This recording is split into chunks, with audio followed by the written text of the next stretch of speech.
No gentle sunrise greets this day, only the stale air of a cheap motel and the choking truth of what I witnessed last night. My wife's familiar laughter, twisted into whispers with another man, haunts every breath.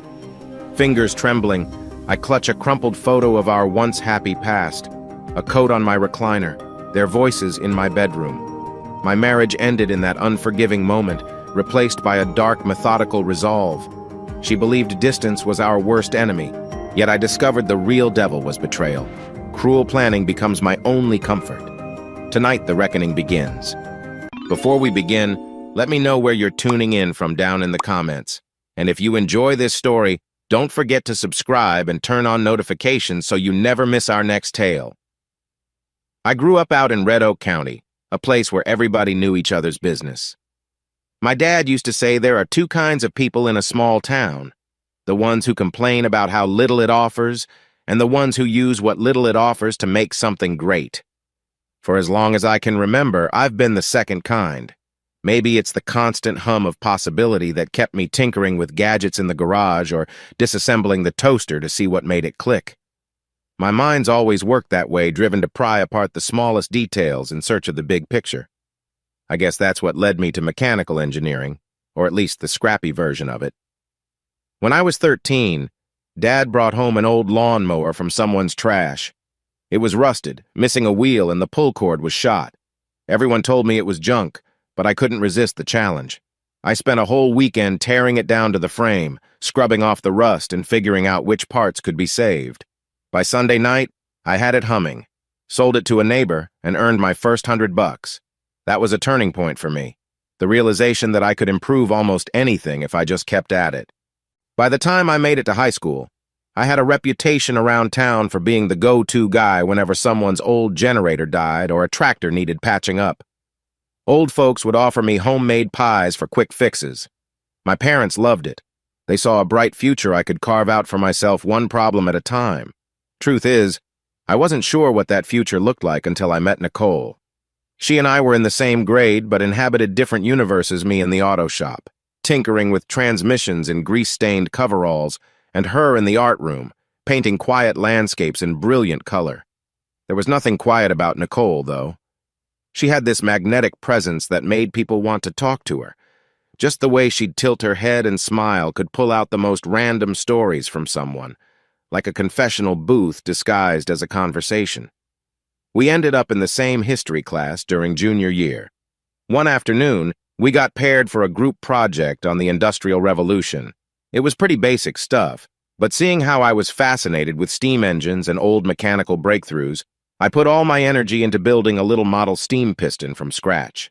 Nicole, who'd never cared much about manufacturing or machines, painted the base with all these swirling colors that didn't match any factory I'd ever seen. Our teacher said it was the best project he'd seen in years. We fell in love in that dizzy teenage way. You know, driving around in my half-busted Chevy after school, parking in fields just to watch the sun go down, talking about how we were going to fix up a big house by the lake someday. She told me I made her feel safe. I told her she made me feel like there was more to life than greasy engines. We were both right, in a sense. At that age, you don't see what might go wrong when you tie yourselves together so fast. Right after high school, we got engaged. Nicole's parents weren't thrilled, thought we were too young, but we convinced them. She was 19, I was 20, and all the folks in town came to see us exchange vows in the local church. Looking back, it's almost surreal. My scuffed boots squeaking against the polished aisle, Nicole in her thrift store wedding dress that fit like a dream.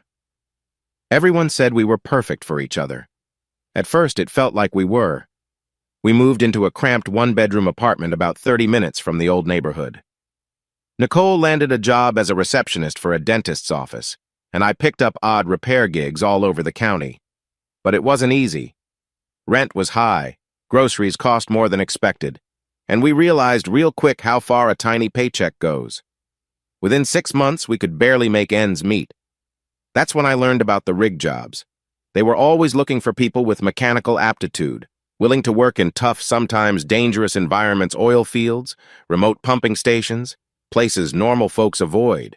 My friend Marvin had signed on for a contract in Alaska and made more in 6 months than some folks do in a year. I couldn't get it out of my head. the chance to finally dig us out of the financial pit. I told Nicole about it one night, over watery ramen in our cluttered kitchen. She gave me that guarded look and set down her fork. "You'd have to leave," she said, a statement more than a question. "Yeah, for a while. But the pay's like gold. Think about how much it could help us. We'd get a real place. Maybe start looking at that house by the lake." She exhaled. I remember her eyes darting around the kitchen, taking in our peeling linoleum floor and the single overhead bulb that flickered if we ran the microwave too long. "I get it," she said quietly, "but it scares me, Brandon. I'm afraid to be alone." "We'll call every day," I promised, because that felt like a solution. "We'll text 100 times if we want. It's not like I'm going off to war." She tried to smile, and I saw the fear slip behind her eyes. If this is our only option, then okay. So I got serious about applying, passed their aptitude tests easily, thanks to my endless hours tinkering. Within a month, I found myself hired by an oil services contractor that placed me on rotating assignments wherever mechanical expertise was needed. The money would more than triple what Nicole and I had combined from our day jobs. Even Thomas, the recruiter-turned-mentor, was impressed. He told me they'd never had a kid fresh out of high school do so well on the mechanical side. Nicole acted proud in front of other people, kept telling folks she was thankful for my dedication. But alone at night, I could sense her anxiousness. I'd hold her close in our bed, remind her about the future we were building. She'd usually nod, though sometimes I caught a flicker in her eyes, like she wanted to ask me not to go. Yet she never did.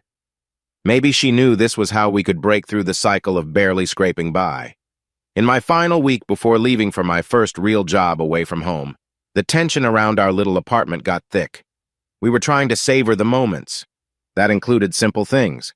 Me trying to fix the wobbly leg on our kitchen table, or Nicole patching the hole in our couch with leftover fabric. One afternoon, she half-joked about how odd it was to be married and not even have curtains in the living room. I promised to buy nice ones once that first paycheck came in. She set her hand on mine, forced a smile, and said, "Don't stay away too long." Everything about that goodbye was bittersweet. Our extended families swung by on my final night for a send-off dinner. Pot roast, homemade biscuits, the usual comfort foods. Nicole had tears in her eyes as she waved from the porch, her arms crossed over her chest. Her father clapped me on the back.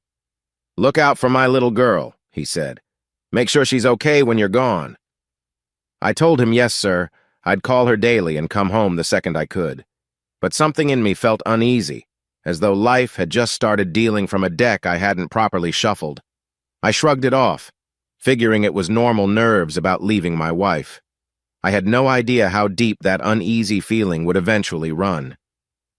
When I drove out at dawn in my old Chevy truck, the crisp morning sky glowed pink, the air cold enough to see my breath. I stared at the empty passenger seat where Nicole had left her sweater. "I'll be back soon," I said under my breath, to nobody in particular. Then I turned on the engine and headed toward the interstate, toward a job that promised to pay for our future. Yet a small voice in the back of my mind whispered that something was about to shift in ways I couldn't control. I cranked up the radio, trying to drown out my thoughts. All the while, an image of Nicole on that porch lingered in my head. She looked so small, hugging herself against the wind, and that flicker of uncertainty I'd noticed, a tiny spark in her eyes, stayed with me the entire drive. I wanted to believe everything would be okay. A part of me insisted we'd survive the distance and come out stronger, but I'm a man of details, and the details were telling me otherwise. Still, I didn't know how to fix what I couldn't see yet. Sometimes all you can do is keep driving and hope that your plans hold together. The first week on the job was a blur of safety orientations, gear checks, and learning the lay of the land at a pumping station out in the middle of nowhere. If you picture a wide, flat desert with high-tension power lines stretching to the horizon, that's about right. Towers of metal scaffolding rose up among the dust, pumping and refining day and night. It was the kind of place that turned men into loners, but I saw it as a chance to prove myself. Thomas, the recruiter who'd initially interviewed me, was out there too, acting as a supervisor. He seemed to take me under his wing. "Brandon," he said one day, "you keep up this drive, you'll go far. We got some guys out here who just do the bare minimum, punch in and punch out. But you, he gave me a friendly grin, you're pushing for solutions no one's even asked for. See, I couldn't help myself. In the second week, I noticed a repeated fault in one of the older turbines. The components kept overheating due to dust buildup, and we'd have to shut the entire line down for cleaning. I spent my breaks reading technical manuals, sketching ways to rig a better filtration system. After a few small tests, I ran the idea by Thomas. He gave me permission to try. Sure enough, with a bit of cheap mesh and an improvised bracket, I shaved off hours of downtime. My manager was thrilled. The company, I heard, took note too. At the same time, I called Nicole every evening, no matter how exhausted I was. The rig had a tiny break room with a battered vending machine and one landline phone. I'd wait my turn on that phone each night. Sometimes the guys behind me grumbled if my call went too long, but I didn't care. Nicole's voice was the main tether I had to normal life. In the first couple of weeks, she sounded cheerful enough, told me about sorting the mail at the dental office, how Dr. Fletcher insisted on wearing these old-fashioned bow ties that made the kids laugh, or how she'd reconnected with an old friend over coffee. It's nice to get out, she said, so the apartment doesn't feel so empty. But I caught something in her tone whenever I asked if she was truly okay. I guess you could call it a hesitation, like she didn't want to admit how lonely she felt. "Brandon," she said, "I miss you every day. It's just, I'm not used to living on my own like this, you know." "I understand," I'd tell her, even though I didn't, not really. I was knee-deep in mechanical problems during the day, too tired at night to do more than picture her huddled in bed, phone pressed to her ear, probably wearing one of my t-shirts. "I miss you too. Hang in there, Nick." Despite my reassurance, I worried about how she'd cope long-term. Thomas tried to ease my mind. He'd been around enough rig workers to see the stress it puts on families. "If you keep your eyes on the prize," he told me, "this is only temporary. 6 months out, a few months back, you'll build a nest egg fast." It sounded so logical. I tried to believe it was that simple. On the nights I couldn't talk to Nicole due to connection issues or schedule changes, an uneasy feeling crept in. During breaks, I'd check my phone, see if she'd texted. Usually there'd be a single line. "Hope everything's good.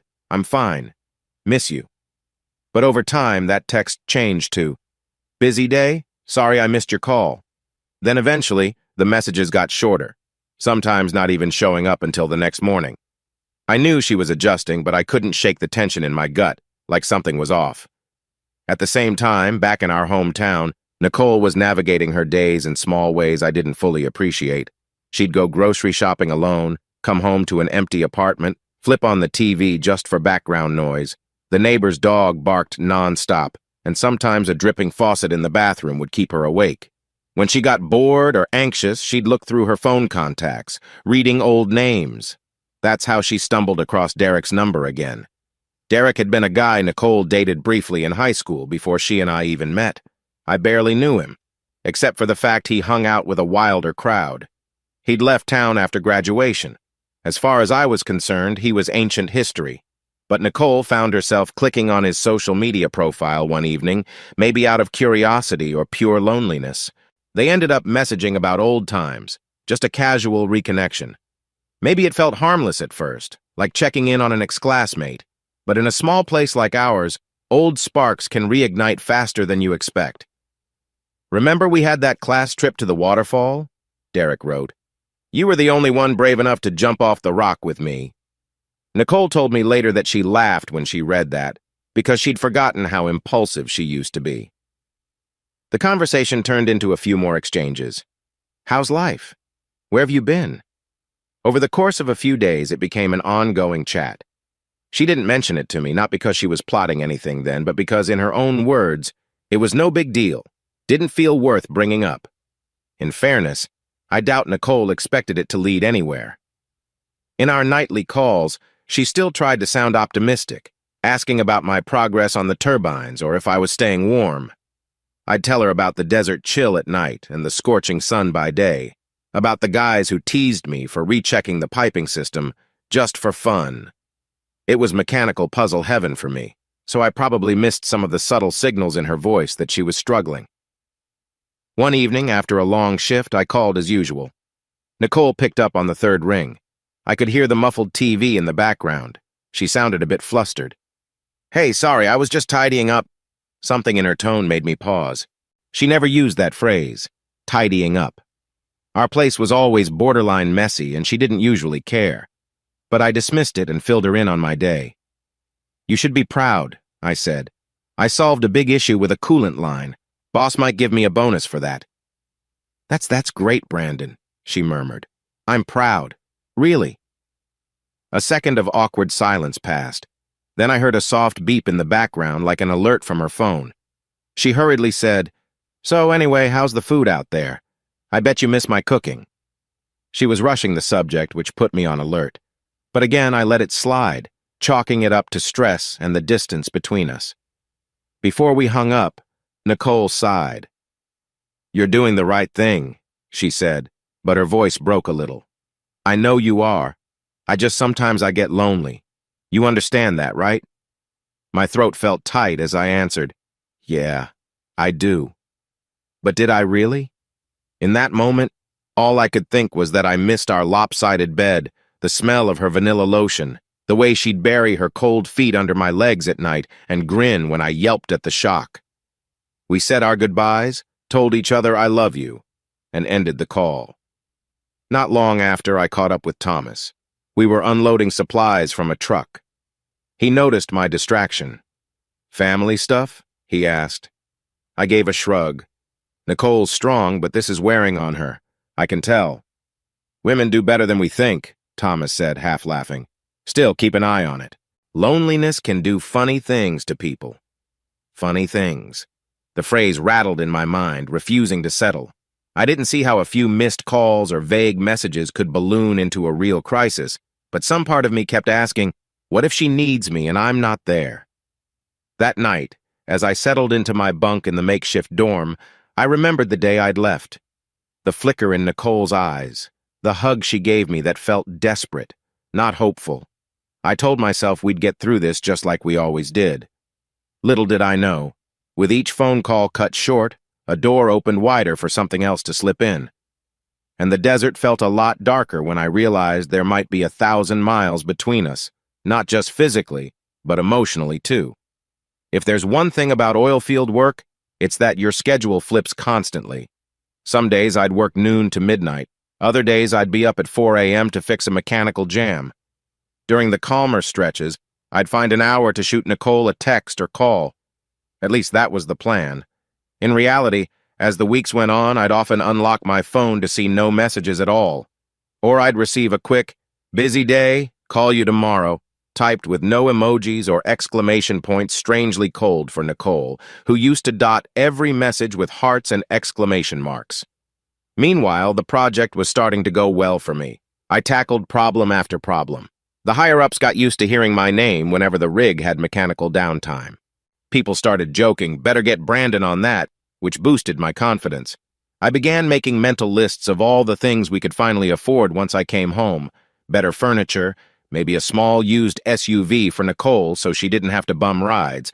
I even pictured us taking a weekend at the beach. It felt good to believe my knack for fixing things would pay off in spades. But at night, I'd still sense that creeping doubt. One of the older workers, Eddie, saw me pacing outside the rec trailer. "Kid, you got too much on your mind," he said, lighting a cigarette. "I've been here long enough to see that stare. You're worried about the missus." "Yeah, I guess I am." He exhaled a stream of smoke. "Listen, I've had 3 wives. Distance can be tough. Just keep the lines open." That was the thing. My line was open. Hers was turning shaky. She'd answer, sure, but something in her voice kept me uneasy. Then, one Friday night, I finally got her on the phone and realized she was out at some bar, loud music blaring in the background. "Who are you with?" I asked, raising my voice to be heard over the cacophony. "Oh, just some friends," she yelled back. "Needed to blow off steam." I felt a quick stab of jealousy. Not that she didn't deserve to have fun, but it was new. Nicole hardly ever went clubbing or hitting bars. She was the type who preferred Netflix nights at home. I tried to not read too much into it, told her to have fun and be safe, then ended the call. The next day, I wanted to talk about it, but she shot me a text saying she was tired, had a headache, and would call later. It stayed like that for a while. Meanwhile, across town, Nicole's text history with Derek was evolving from an innocent, "What have you been up to?" to personal confessionals. She felt safe telling him about how empty the bed seemed, how she sometimes worried that I'd change out there in the desert. Derek responded with the understanding tone of someone who'd known her before me. "Hey, I remember how you hate being alone," or "wish I could keep you company so you wouldn't be so sad." She never planned for it to go beyond that, but lines blur fast when you let an ex fill the emotional gaps. One afternoon, Nicole ran into Derek by coincidence, or at least that's how she described it in the grocery store's parking lot. He was loading a trunk with groceries, wearing that cocky grin she half remembered. They ended up chatting face-to-face for the first time in years. Nicole said it felt surreal, like stepping into a time machine that brought back her high school self. She admitted it was nice to have someone actually present to talk with. Derek, for his part, asked how married life was. She told him it was complicated. She didn't mention the chance meeting to me on our next call. Instead, she talked about how Dr. Fletcher at the office might be retiring soon, or how she thought about repainting the kitchen. Normal stuff. I took it at face value. Looking back, that silence about Derek should have been a red flag, but I had my mind on the job. At the rig, I scored another small victory, fixing a minor leak that had plagued one of the main lines for months. The team was so happy they gave me a nickname, the Wizard. Thomas joked about awarding me a golden wrench. I wanted to share the good news with Nicole, so I tried calling that night. No answer. I tried again an hour later. Still no answer. By the fifth attempt, it was close to midnight, and I left a message that was probably too anxious. "Hey, Nick, everything okay? Miss you. Call me back." She texted the next morning. "Sorry, phone died. Congrats on your fix, I'm proud of you." It didn't sound anything like her usual warm style. I found myself rereading that text, feeling a pit in my stomach. Thomas noticed me sulking and asked if I wanted to talk. I told him no, thanks. Confusion stewed in my head. I couldn't label it as trust issues or plain old worry. It was like I could sense some invisible wedge pushing between me and Nicole. Days later, I tried to brush aside my suspicions. Maybe she just needed time to adjust. Maybe I was overreacting, turning typical stress into something sinister. Except I knew Nicole better than that. Something in her was changing, and she wasn't confiding in me. Late one night, I was alone in the workshop, finishing up some notes on a new filter design. The overhead lamp cast a harsh glow on the metal benches. My phone buzzed. It was Nicole finally returning my calls. I picked up fast, relieved. Her voice sounded subdued. "Hey, Brandon," she began. "Sorry I've been so distant." "It's okay. Just tell me how you are." "I'm hanging in there. Work is fine. I've been, going out more lately with a couple of friends. Helps me not think about how empty the apartment is without you." I tried to muster a calm response. "I understand. I really do." Her tone softened. "Thanks for not getting mad. I know it's weird for me to be busy so often. I just can't sit at home missing you." "That's fine," I managed. "I want you to have some fun. But you'll let me know if you ever need me, right?" She paused. "Of course." We fell silent, each of us not sure what to say next. Finally, she just whispered a quick goodnight and hung up. Afterward, I put my phone on the metal table, staring at the contacts list. Thomas, Eddie, Dad, Nicole. This job was supposed to solve our problems, not create new ones, but I couldn't shake the sense that we were drifting. Something intangible lingered at the edges, a possibility that spelled trouble if I let my guard down. Meanwhile, Nicole continued chatting with Derek by text, the conversations drifting from random nostalgia into deeper emotional territory. He confided that he was in between jobs, said the area was tough on someone without specialized skills. She sympathized, told him how Brandon was away, making big bucks, leaving her behind. A vulnerability formed in her words, an emotional reliance on Derek's quick replies. She'd never been the type to handle loneliness well. Yet all the while, nothing explicit had happened. It was still mostly talk. Nicole was just stepping onto a path whose endpoint even she didn't see yet. And me? I was too busy shining in the eyes of the corporate guys, too focused on ignoring the creeping doubt in my gut.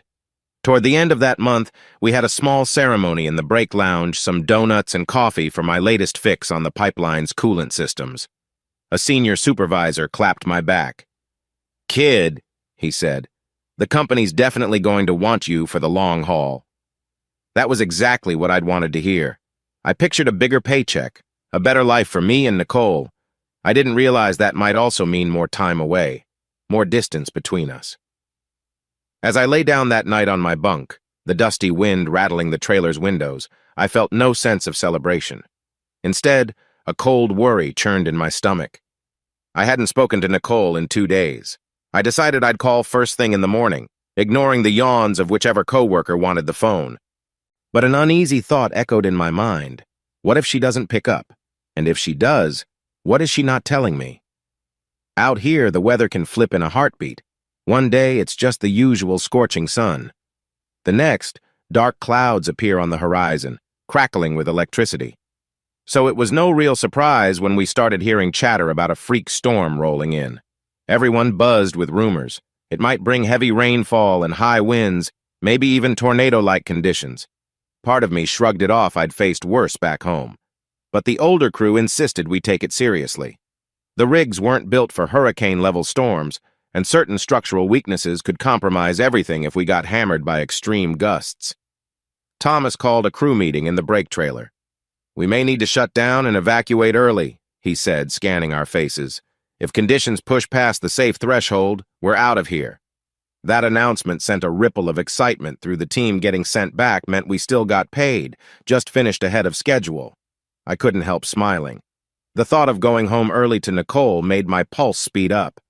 That afternoon, while the rest of the guys were grinning about an early payday, I started doodling on a notepad.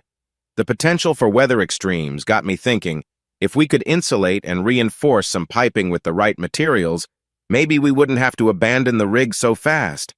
Could save the company thousands, maybe more. I took the idea to Thomas, who eyed me like I was nuts. "Brandon, son, half the company is preparing to pull out. You're talking about extra labor and weird chemical insulation, right?" "Yes, but if we keep everything operational, we can continue pumping oil for days longer. That's more profit for them, right?" I pointed at the map on the table. "Let's say we coat the exposed pipes with a foam polymer and run heated fluid like an antifreeze blend through them, so they don't freeze or get battered by the storm. Then, once the storm passes," he held up a hand. "I get it. It's a neat concept. Let me make a call or two." He half smiled. "You think outside the box, and that's an asset. But let's see if the higher-ups will bite." Part of me was thrilled at the possibility. Another part just wanted to be home sooner. But my mechanical mind always chases solutions. It's how I'm wired. Sure enough, around dinner time, Thomas returned with a thoughtful look. "Corporate's intrigued by your suggestion. They want you to outline a game plan. We have about 3 days before the worst hits. If this approach works, we might keep pumping straight through. But it's a gamble." My phone buzzed just then, flashing Nicole's name. I practically jumped to answer. "Hey, Nick," I greeted, stepping into a corner for privacy. "Brandon," she said quietly. "I just got off work. Are you okay?" I almost laughed. "Am I okay? You're the one I've been worried about. I might be coming home soon." "You are?" Her voice spiked with surprise, a tightness to it. That's great. I didn't think—" "It's not a done deal," I explained, lowering my voice. "But there's a big storm predicted. We might have to evacuate." She let out a shaky breath. "I can't wait to see you." But it almost sounded like a question, not a statement. A pause. "I mean, I miss you, of course." A hint of tension in her words made me want to press for answers. "Why do you sound so off?" But I didn't. Instead, I said, "Me too. I'll keep you posted, okay?" She murmured an agreement, and we hung up. For the next hour, I stood with Thomas, finalizing the plan to get the chemical foam shipped in. I recognized an opportunity. If we succeeded, this could skyrocket my standing with the company, meaning bigger checks, bigger moves. Everything I'd worked so hard for would be in reach. Late that night, I dozed off in the dorm, half dreaming about walking into our cramped apartment with a grin. surprising Nicole with the news that my contract got extended, but I was home for a little while. I pictured us hugging, maybe going out to a nice dinner with the money I'd earned. In the dream, she kissed me like before, full of warmth. Then the dream shifted, and I woke in a cold sweat. I couldn't recall the details except the sense that something was lurking behind a door I couldn't open. Over the next 2 days, I made more phone calls than I'd made all month. Everything was happening in a rush. People shipping materials in, supervisors double-checking my math. I lived on coffee and adrenaline, forgetting to text Nicole more than once. On the second evening, she called to say hi. I ended up letting it go to voicemail because I was in the middle of testing a sample of the foam coating. By the time I called back, she didn't answer. That was the pattern now: missed calls, half-finished conversations. Meanwhile, Derek had started seeing Nicole more often, offering help, or even just dropping by to give her a ride to the store. She told herself it was purely platonic. But on one of these short drives, he looked at her and said, "You've changed since high school, Nicole. There's this tension in you." She let out a bitter laugh. "I'm basically living alone.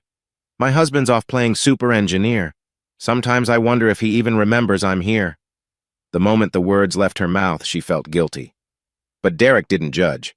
He nodded, letting her vent frustrations she never fully voiced to me, each new confession nudging them closer. She still hadn't crossed any line, not physically anyway. She told herself it was just emotional support, something to ease the loneliness. If I'd been there to hold her, maybe she wouldn't have needed it. But that's the thing about lonely hearts. They cling to what's in front of them. And I was 1,000 miles away, chasing an ambitious plan that might or might not let me come home early. By the third day, the forecast worsened. Storm cells with high winds, flash flooding, risk of tornado activity. The corporate office decided to evacuate most workers. Thomas approached me with a look that said he'd weighed the possibilities. "Brandon, the bigwigs want you to fly to headquarters and present your polymer plan. If they like it, you'll finish your rotation at HQ. They want to put you on a full-time engineering track." A grin spread across his face. "That's a fast track to a career with them. Beats rotating shifts out here." He added, "Some guys will stay for the last bit of cleanup. But if you want out of the storm, you'll have to catch the helicopter. It leaves first thing in the morning." I blinked in disbelief. "That means I could be home sooner, right? Maybe see Nicole by New Year's?" Thomas nodded. "You might just make it." Then he gave me a firm handshake. "You earned this, kid." That night, I packed my few belongings and triple-checked the gear I'd leave behind. My heart hammered at the idea of surprising Nicole on New Year's Eve. I had the necklace I'd bought stashed in my duffel. I pictured the look on her face. Maybe she'd cry, maybe she'd laugh. But either way, we'd be together, and that had to fix whatever tension had been creeping in. I fell asleep with the knowledge that the next day I'd be on a helicopter, heading away from dusty rigs and swirling storms back toward my wife. Little did I know the storm I feared most wasn't out here in the desert. It was waiting for me at home, hidden behind locked doors and unspoken confessions. Sometimes, in the final hours of false security, you can almost fool yourself into thinking everything is going to be okay. And that's exactly what I did. The taxi dropped me off at our apartment building around 10 that New Year's Eve. The place looked the same: dingy foyer lights, chipped paint in the hallway, but my heart pounded like I was stepping into some grand palace. I remember holding the little jewelry box in my left hand so tight my knuckles went white. She'll be ecstatic, I thought, picturing Nicole's eyes brightening the second I walked in. Outside, the air stung with winter's chill, but my blood was up, fueled by adrenaline. Over the past few days, I'd daydreamed of this exact moment more times than I could count. Me turning the key quietly, slipping inside, tapping Nicole on the shoulder while she curled on our couch. She'd spin around, see me, and fling her arms around my neck in that frantic, loving way she used to. I could practically hear her squeal. Except that's not what happened. The front door was locked from the inside, so I fished out my keys. As I twisted the knob, I noticed an odd hush. Our apartment wasn't big, but usually there'd be a flicker of TV light or some faint music playing. Instead, near silence. At first, I just assumed she'd gone to bed early. The hallway lamp was dim, making the living room look shadowy. The only glow came from a string of Christmas lights we'd half forgotten to remove. My mouth was dry. I set my duffel bag down gently, hoping to surprise her. Then I saw it. A coat tossed over the back of our recliner. Except it wasn't my coat. I took a step closer. My mind started spinning, telling me a million reasons it could be there, maybe a visiting friend or a neighbor. But the label on the inside collar read, Derek, a real neat stitch on the tag. I stared like I was looking at a foreign language. The name sank in slowly, like a slow-motion bullet. My heart hammered. Why would Derek be here at this hour? A cold feeling crept up my spine. I moved deeper into the apartment, passing the tiny kitchen. A subtle noise echoed from our bedroom, something like muffled voices or the shift of a mattress. My stomach twisted in ways I'd never felt before. Clutching the necklace box, I forced myself forward. Part of me wanted to shout her name, but I stayed silent, an instinct telling me I didn't want to see what I might see. The bedroom door was half open, letting out a sliver of pale lamplight. I peered in. Two figures tangled on my bed, the bed Nicole and I shared. At first, my vision blurred, and I couldn't register it as real. Nicole, Derek. Her hair splayed across the pillows, his shoulders blocking half her face. A subtle groan from them snapped me out of my numb state. Blood roared in my ears. My hand clenched around the jewelry box so hard I thought it might snap. I don't remember consciously deciding to back away, but that's what I did. My pride flared in an ugly burst. Don't burst in there like some scorned fool. If I confronted them, it'd be a brawl or worse. My lungs seized. I realized I wasn't breathing. I forced in a shaky breath, turning on my heel to slip back into the hallway. Step by step, I retreated until my back hit the living room wall. For a moment, I just stood there, heart pounding, tears burning the edges of my eyes. My wife was with another man in our home, on a night I'd planned to surprise her. I thought about the calls she missed, the weird excuses, the changes in her voice. Oh God, she wasn't lonely. She was with him. My vision swam. Then an unexpected wave of indignation stiffened my spine. I didn't want them to catch me sobbing in the living room. I didn't want to see the pity on Derek's face. My pride wouldn't let me. With trembling fingers, I put the little box on the coffee table, too stunned to keep holding it. I stepped around the recliner, grabbed my duffel, and quietly made my way out the door, closing it as softly as I could. In the hallway, I stopped just long enough to run a hand over my mouth, pressing down to keep from screaming. The humiliation was almost unbearable. My mind flooded with images of the hours I'd spent working on that damned rig, pulling extra shifts, freezing in the desert nights. All for us, for a future that apparently didn't exist. I took the stairs 2 at a time, face burning. The building's front entrance smacked open from my push. Outside, the cold struck me full force. It was quieter than quiet, just the distant sound of fireworks popping in celebration somewhere else. My breath plumed in the air. I felt like the stupidest man alive. Should I barge back in? Demand answers? My gut said no. Something about the raw, brutal scene I'd witnessed locked my anger deep inside. I wanted to plan, not to explode. A slight drizzle started, making the sidewalk slick. I walked down the block without direction. My phone buzzed with a text from an unknown number. Have a happy new year. Some automated greeting, probably. I let out a hollow laugh. Happy New Year. Sure. At the corner, a line of cabs waited outside a bar. People in glittery party hats spilled out, hugging each other with boozy cheer. I flagged one down, slid into the back seat, and told the driver to take me anywhere with a cheap motel. As the cab pulled away from the curb, I caught a glimpse of the distant fireworks coloring the sky. They looked so cheerful, so damn innocent. But inside me, everything was going dark. I stared out the window while the driver rambled about holiday surcharges, only half listening. My mind repeated the same brutal loop. Nicole and Derek. Our bed. The words kept circling, fueling a quiet, lethal anger that took root in my chest. I was done being naive. This was war, though I hadn't fully formed those thoughts in such clear terms yet. All I knew was something in me had shifted from heartbreak to something far colder. The motel that came into view had a flickering neon sign reading, Vacancy. I paid the fare, lugged my duffel to the dingy front desk, and got a room. The clerk, an older woman wearing a Happy New Year button, asked if I was traveling alone. I swallowed hard. Yes, I said, voice rasping. She gave me the key without more questions. Inside the tiny room, I turned on the light, revealing stained walls and a battered dresser. I sank onto the edge of the bed. My reflection in the mirror across the room looked ghostly, eyes rimmed red. What the hell am I supposed to do now? My hand shook as I pulled out my phone. For a split second, I considered calling Nicole. But what could I say? Instead, I clenched my fists, shut my eyes, and tried to steady my breathing. Midnight was minutes away. I could hear distant fireworks again, or maybe it was just my imagination. People out there celebrating, while inside me a storm raged. Eventually, my limbs felt so heavy I could barely move. I slid back on the bed, shoes still on, and let the dull glow of the lamp fill the silence. No tears came.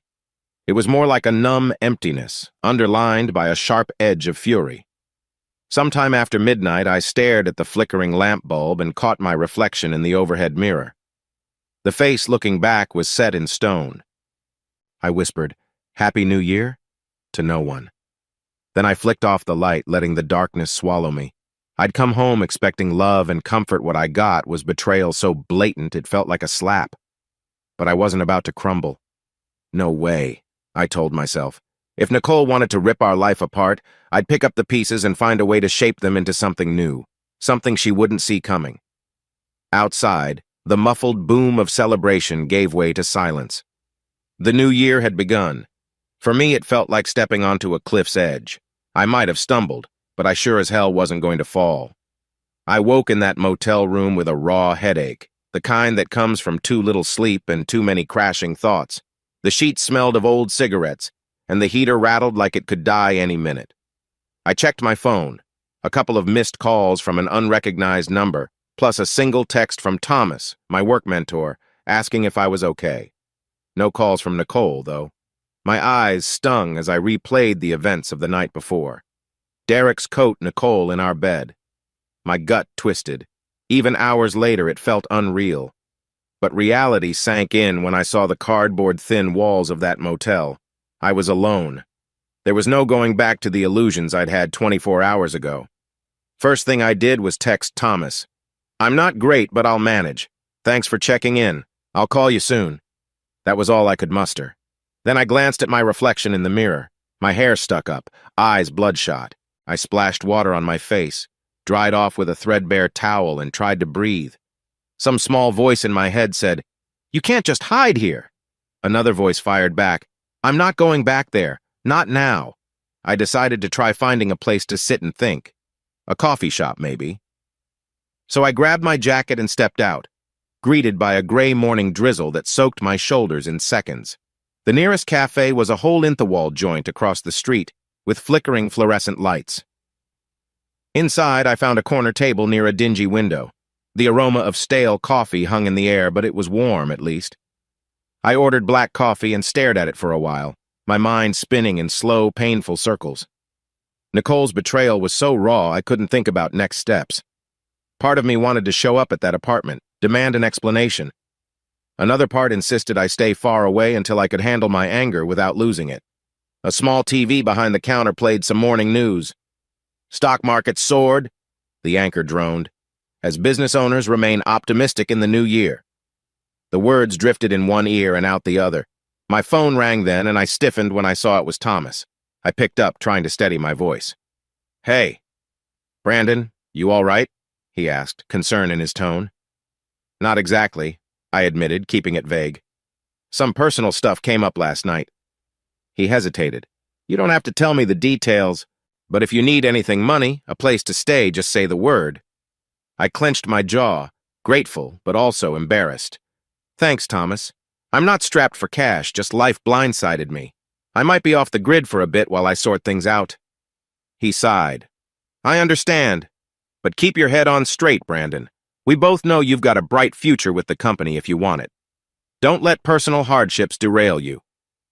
His words cut deeper than he realized. A bright future. For what? For who? But I kept it polite. "I won't. I promise." After hanging up, I sipped the lukewarm coffee, ignoring the bitter taste. My mind drifted back to last night's shock.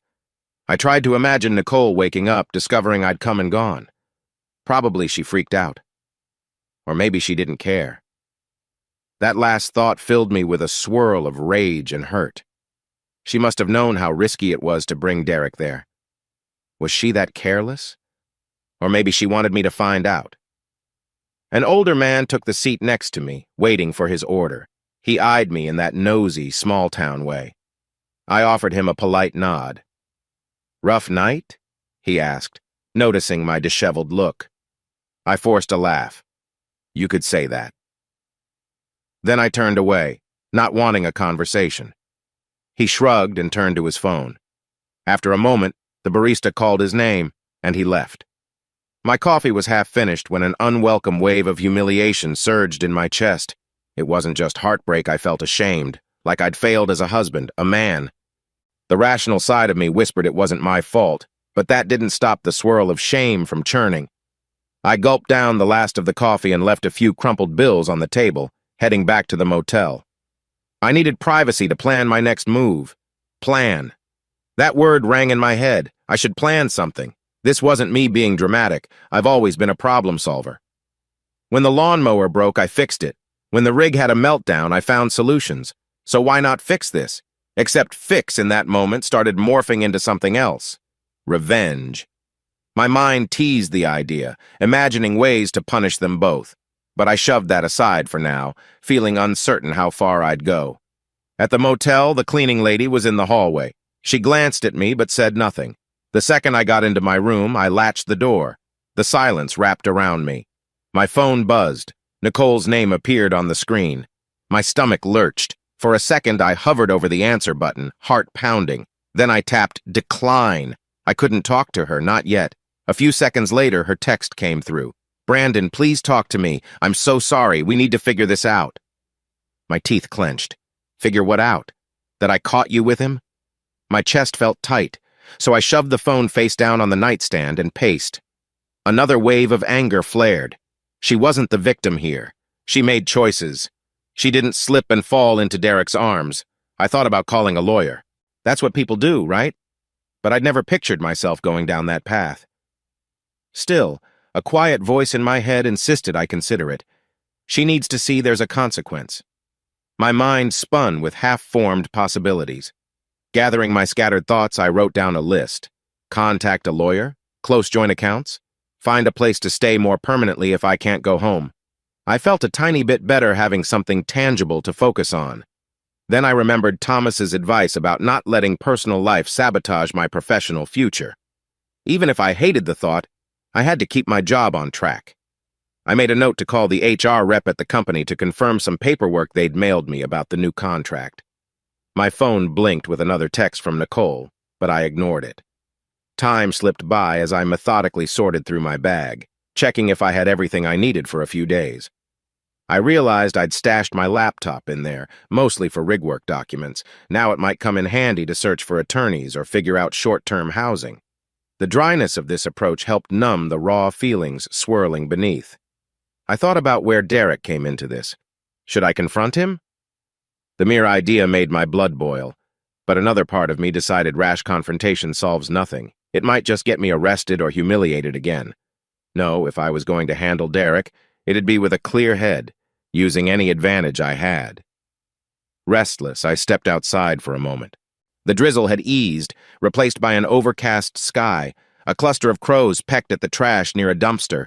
I watched them, thinking how they picked scraps and moved on. You adapt or die. Maybe that's where I stood, adapting to this new, vicious truth. The old life was gone. Back in my room, I stood at the small window, phone in hand, reading Nicole's messages. They came in short bursts. "I know you came home. Please say something." "Brandon, I'm losing my mind," I scoffed. "Is she, though?" I typed a single line, "Don't call me right now," and hit send. Then I tossed the phone on the bed, ignoring the churn in my stomach. I didn't know what the future held, but I was sure of one thing. I'd never be the same man who left for the rig months ago, trusting that love alone could hold us together. Some illusions, once shattered, can't be pieced back. She broke us, I reminded myself. If I was going to rebuild anything, my life, my pride, or whatever came next, it'd be on my terms. And maybe, just maybe, I'd figure out how to make them both regret underestimating me. I spent the next 24 hours ignoring Nicole's repeated calls. My phone lit up at random intervals, her name, again and again. Each time I felt a tug of sorrow, but also a simmer of anger that held me back. I wasn't ready to face her voice or the possible excuses she might spew. Instead, I researched online. One of the first things I looked up was a reputable divorce attorney in our area. Even typing the word divorce made my pulse throb painfully. Yet I couldn't pretend everything was fine. My illusions were gone, replaced by cold logic. If I had to protect myself financially and maybe emotionally, I'd do it thoroughly. Mid-morning, I made an appointment with a lawyer named Carol Riley.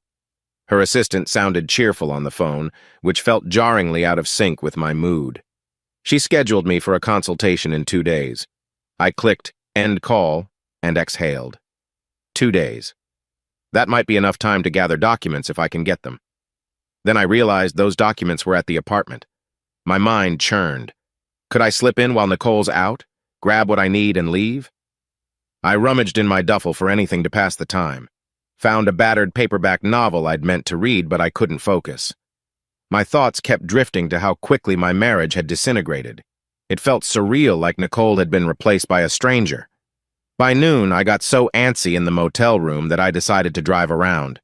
Problem was, I didn't have my truck. I'd left it in storage while on the rig assignment. So I called a local rental place. The process was straightforward enough, though they warned me about holiday pricing. I gave them my credit card, ignoring the cost. Revenge, or at least self-preservation, would require mobility. An hour later, I was behind the wheel of a small sedan heading toward downtown. My phone vibrated again. Nicole, naturally. This time I let it ring out, then listened to the voicemail. "Brandon," her voice cracked. "I know you're furious. I can't blame you. But I need to explain She paused, sniffled. "Please meet me somewhere safe, or at least talk to me on the phone. I'm so sorry." I stabbed the delete button, that simmering anger rising. Apologies from her didn't erase the scene I'd witnessed. She'd chosen that path. I clenched the steering wheel, let her stew in regret. I swung by a diner on Maple Street that Thomas and I used to frequent, hoping a decent meal might clear my head. Inside, a couple of construction workers sat at the counter, and a waitress, Joyce, by her name tag, welcomed me with a polite smile. I took a booth in the corner, ordered a burger, and stared at the patterned wallpaper. My mind began to settle into problem-solving mode. Bank accounts. Ours were joint, but I had separate savings from the rig job. I'd consider transferring money if needed. Apartment lease. She could keep it or break it, but I'd figure out my share. Future. The company I worked for was offering a huge new contract. If I played my cards right, I'd keep climbing, and she wouldn't get a dime of that if the divorce was handled properly. As I jotted quick notes on a napkin, a memory surfaced. Nicole once told me she felt insecure about my success. She worried I'd outgrow her. Funny how it turned out she found her own way to sabotage us. Joyce brought my burger and offered a sympathetic nod. "You look stressed, hon. Everything all right?" I forced a half smile. "Rough couple of days. I'll manage." She lingered a moment, as if deciding whether to pry. Then she just patted my table gently. "Holler if you need anything." People in this town sometimes had the best hearts, which made me ache more, reflecting on the homey life Nicole and I used to dream about. As I bit into the burger, my phone buzzed with a text from Nicole. "I'm leaving the apartment for a few hours. If you need anything from here, you can come by. I won't bother you." My jaw clenched. She was reading my mind. Or maybe it was just a guess that I'd want documents or clothing. Either way, it was an opening. Another text arrived. "I'll be gone from 2 to 5. Do what you have to do." I stared at the time. Perfect. I paid for my meal, left a tip for Joyce, and stepped out into the chilly afternoon. The sky was still overcast, threatening another shower. With a determined nod, I drove to the apartment. I parked around the corner in case Nicole was playing some trick. Then, checking the street for her car, I saw no sign of it. Good. I let myself in with my key. Stepping over that threshold again felt surreal. The living room was neat. Nicole must have tidied up after everything. The coffee table was empty. My heart twisted as I remembered placing the gift box there. I scanned the floor, found nothing. A wave of bitterness welled up. She'd obviously discovered I'd been there. Maybe she'd read the card, or maybe she just tossed the gift aside.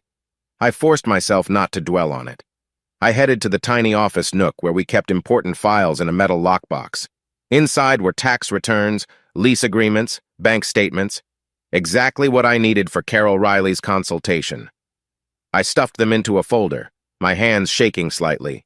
Scenes flashed through my mind of me and Nicole paying bills together, laughing about how we'd eventually move to a better place. All gone, I thought. All a lie. On the desk, her cell phone charger lay coiled. I eyed it, remembering how she used to claim her battery died. A sour feeling curdled in my gut.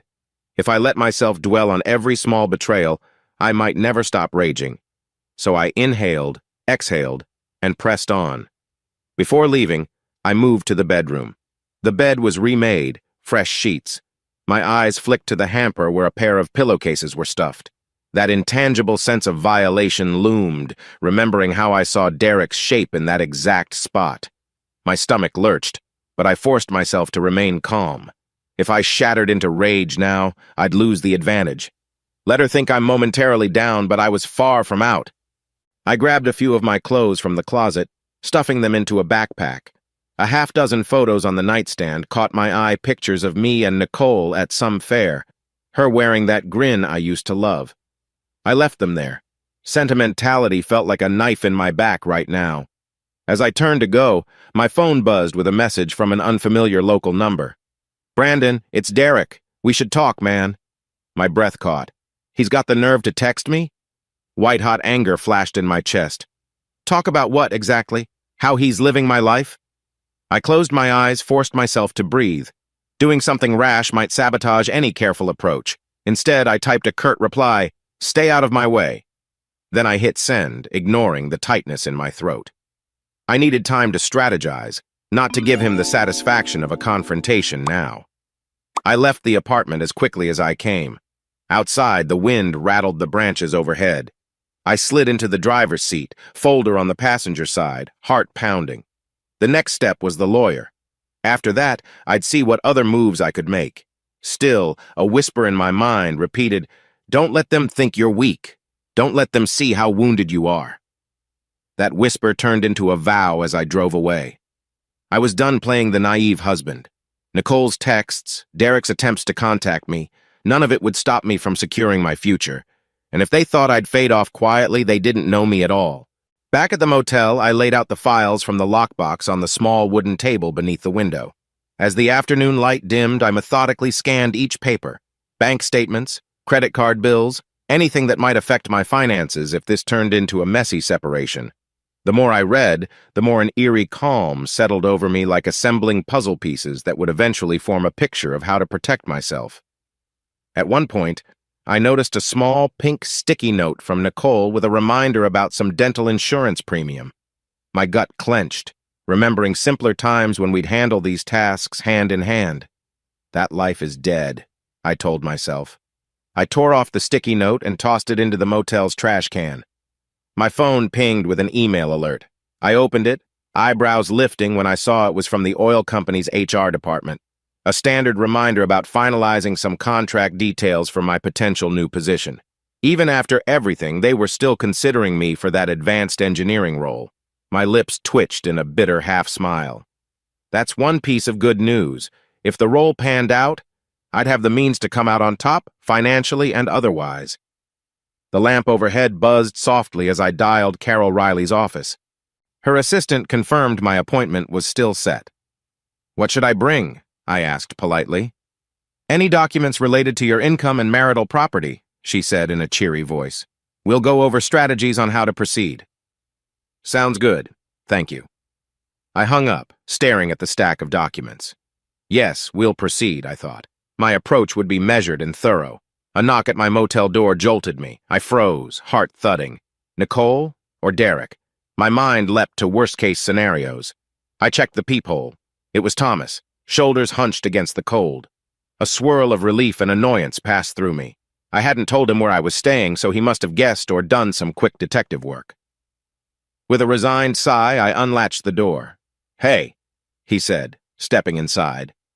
He wore a heavy jacket and looked me over with concerned eyes. Figured you might be here since it's the only motel near the diner you like. I shut the door behind him. You didn't have to come, I muttered, turning back to the table. But thanks. Thomas surveyed the cramped room. His gaze landed on the stack of papers. Mind telling me what's going on? He asked gently.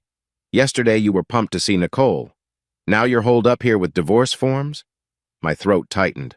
I swallowed hard, reluctant to voice the humiliating truth. But part of me realized I needed an ally. Slowly, I recounted what happened. Arriving home, finding Derek's coat, seeing them together. As I spoke, my voice shook with suppressed anger.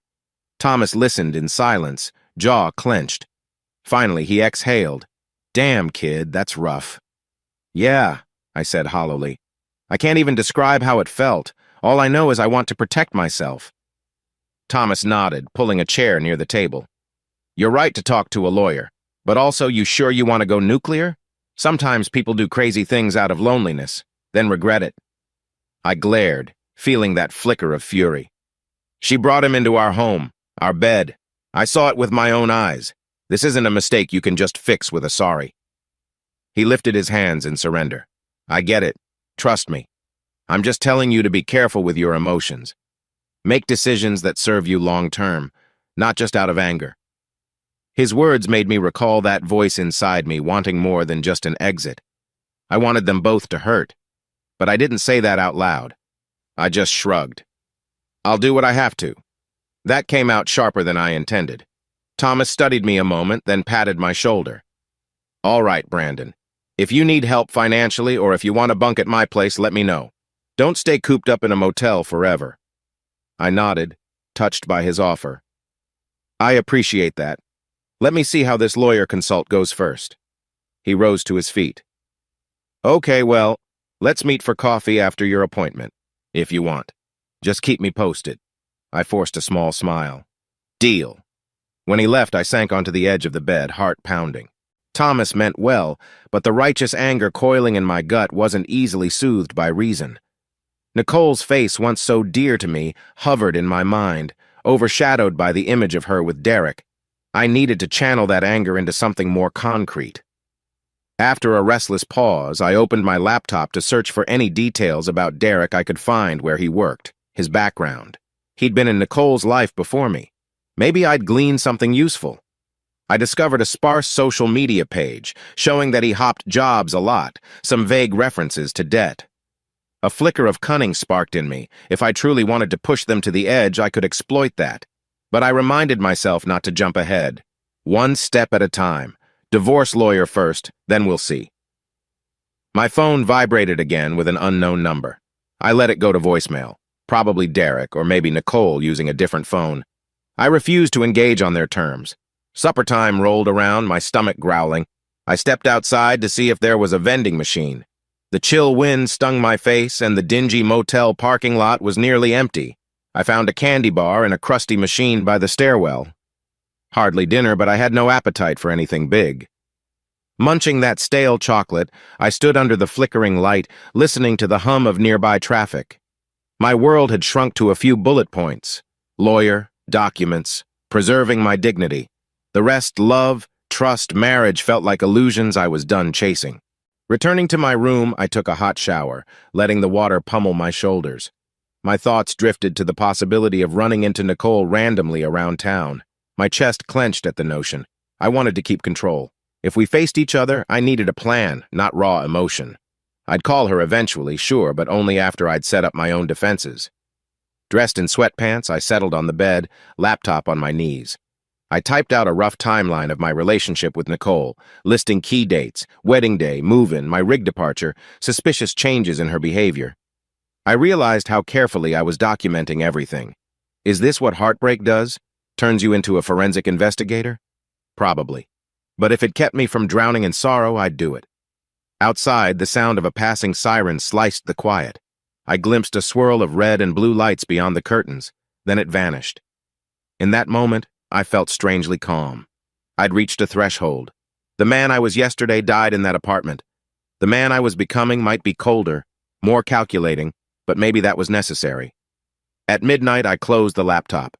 My mind kept whirring, but my body felt heavy.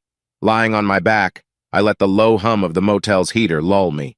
I pictured Nicole's face one last time, then forced it away, letting the blankness of exhaustion pull me under. Tomorrow I'd keep forging ahead. There was no turning back. The Monday morning sun filtered through the threadbare curtains of my motel room, and for once, I didn't resent it. I'd been up half the night, poring over emails from the oil company's HR department. Turned out all my improvised fixes on the rig and that foam piping solution had made corporate bigwigs see me as a rising star. Their official offer arrived in my inbox at dawn: a new engineering contract, a fat salary, and a relocation bonus if I wanted it. My first emotion was grim satisfaction, so at least one part of my life is falling into place. I'd spent years working on rigs, half freezing in remote locations to secure a future for Nicole and me. Now, ironically, she wasn't part of the equation. In my mind, her place had been taken by a roaring, focused need to get even, and I suddenly had the financial clout to make it happen. Sitting on the motel's creaky chair, I scanned the contract. Crisp PDF pages outlined the job scope: design improvements, site oversight, plus some travel. I'd be making more in a year than I had in the previous 3. Flipping through the details, I let a cold smile form. Money is leverage. It dawned on me that if I used my new position wisely, I could corner Derek in ways he wouldn't see coming, and Nicole, too, if she was still linked to him. A knock on the door startled me. Clutching my phone, I asked, "Who is it?" "It's me, Carol, my lawyer." She'd texted earlier about dropping by because she was in the neighborhood. I hadn't expected her quite so soon. I opened the door, letting her step into my motel cave. Carol Riley was a no-nonsense woman in her 50s, with short silver hair and a keen stare. She glanced around. "You weren't kidding when you said you were staying at a motel." "Yeah, it's temporary." I motioned her to the chair. I perched on the edge of the bed. "So, what's up?" Carol set her briefcase on the nightstand. "I reviewed the documents you sent me regarding your finances, property, and the joint lease. From what I see, Nicole doesn't have a strong legal standing. You're the primary earner, and it appears you've been covering most bills." My jaw tightened. I was. She didn't exactly contribute much. Carol nodded. "If you want a divorce that heavily favors you, we can push for that, especially given the evidence of infidelity. Do you have any photographic proof or something in writing?" She held up a hand before I could reply. "Because even if you don't, your eyewitness account plus the timeline may still help. It's all about negotiation strategy." I swallowed. "I only have my memory.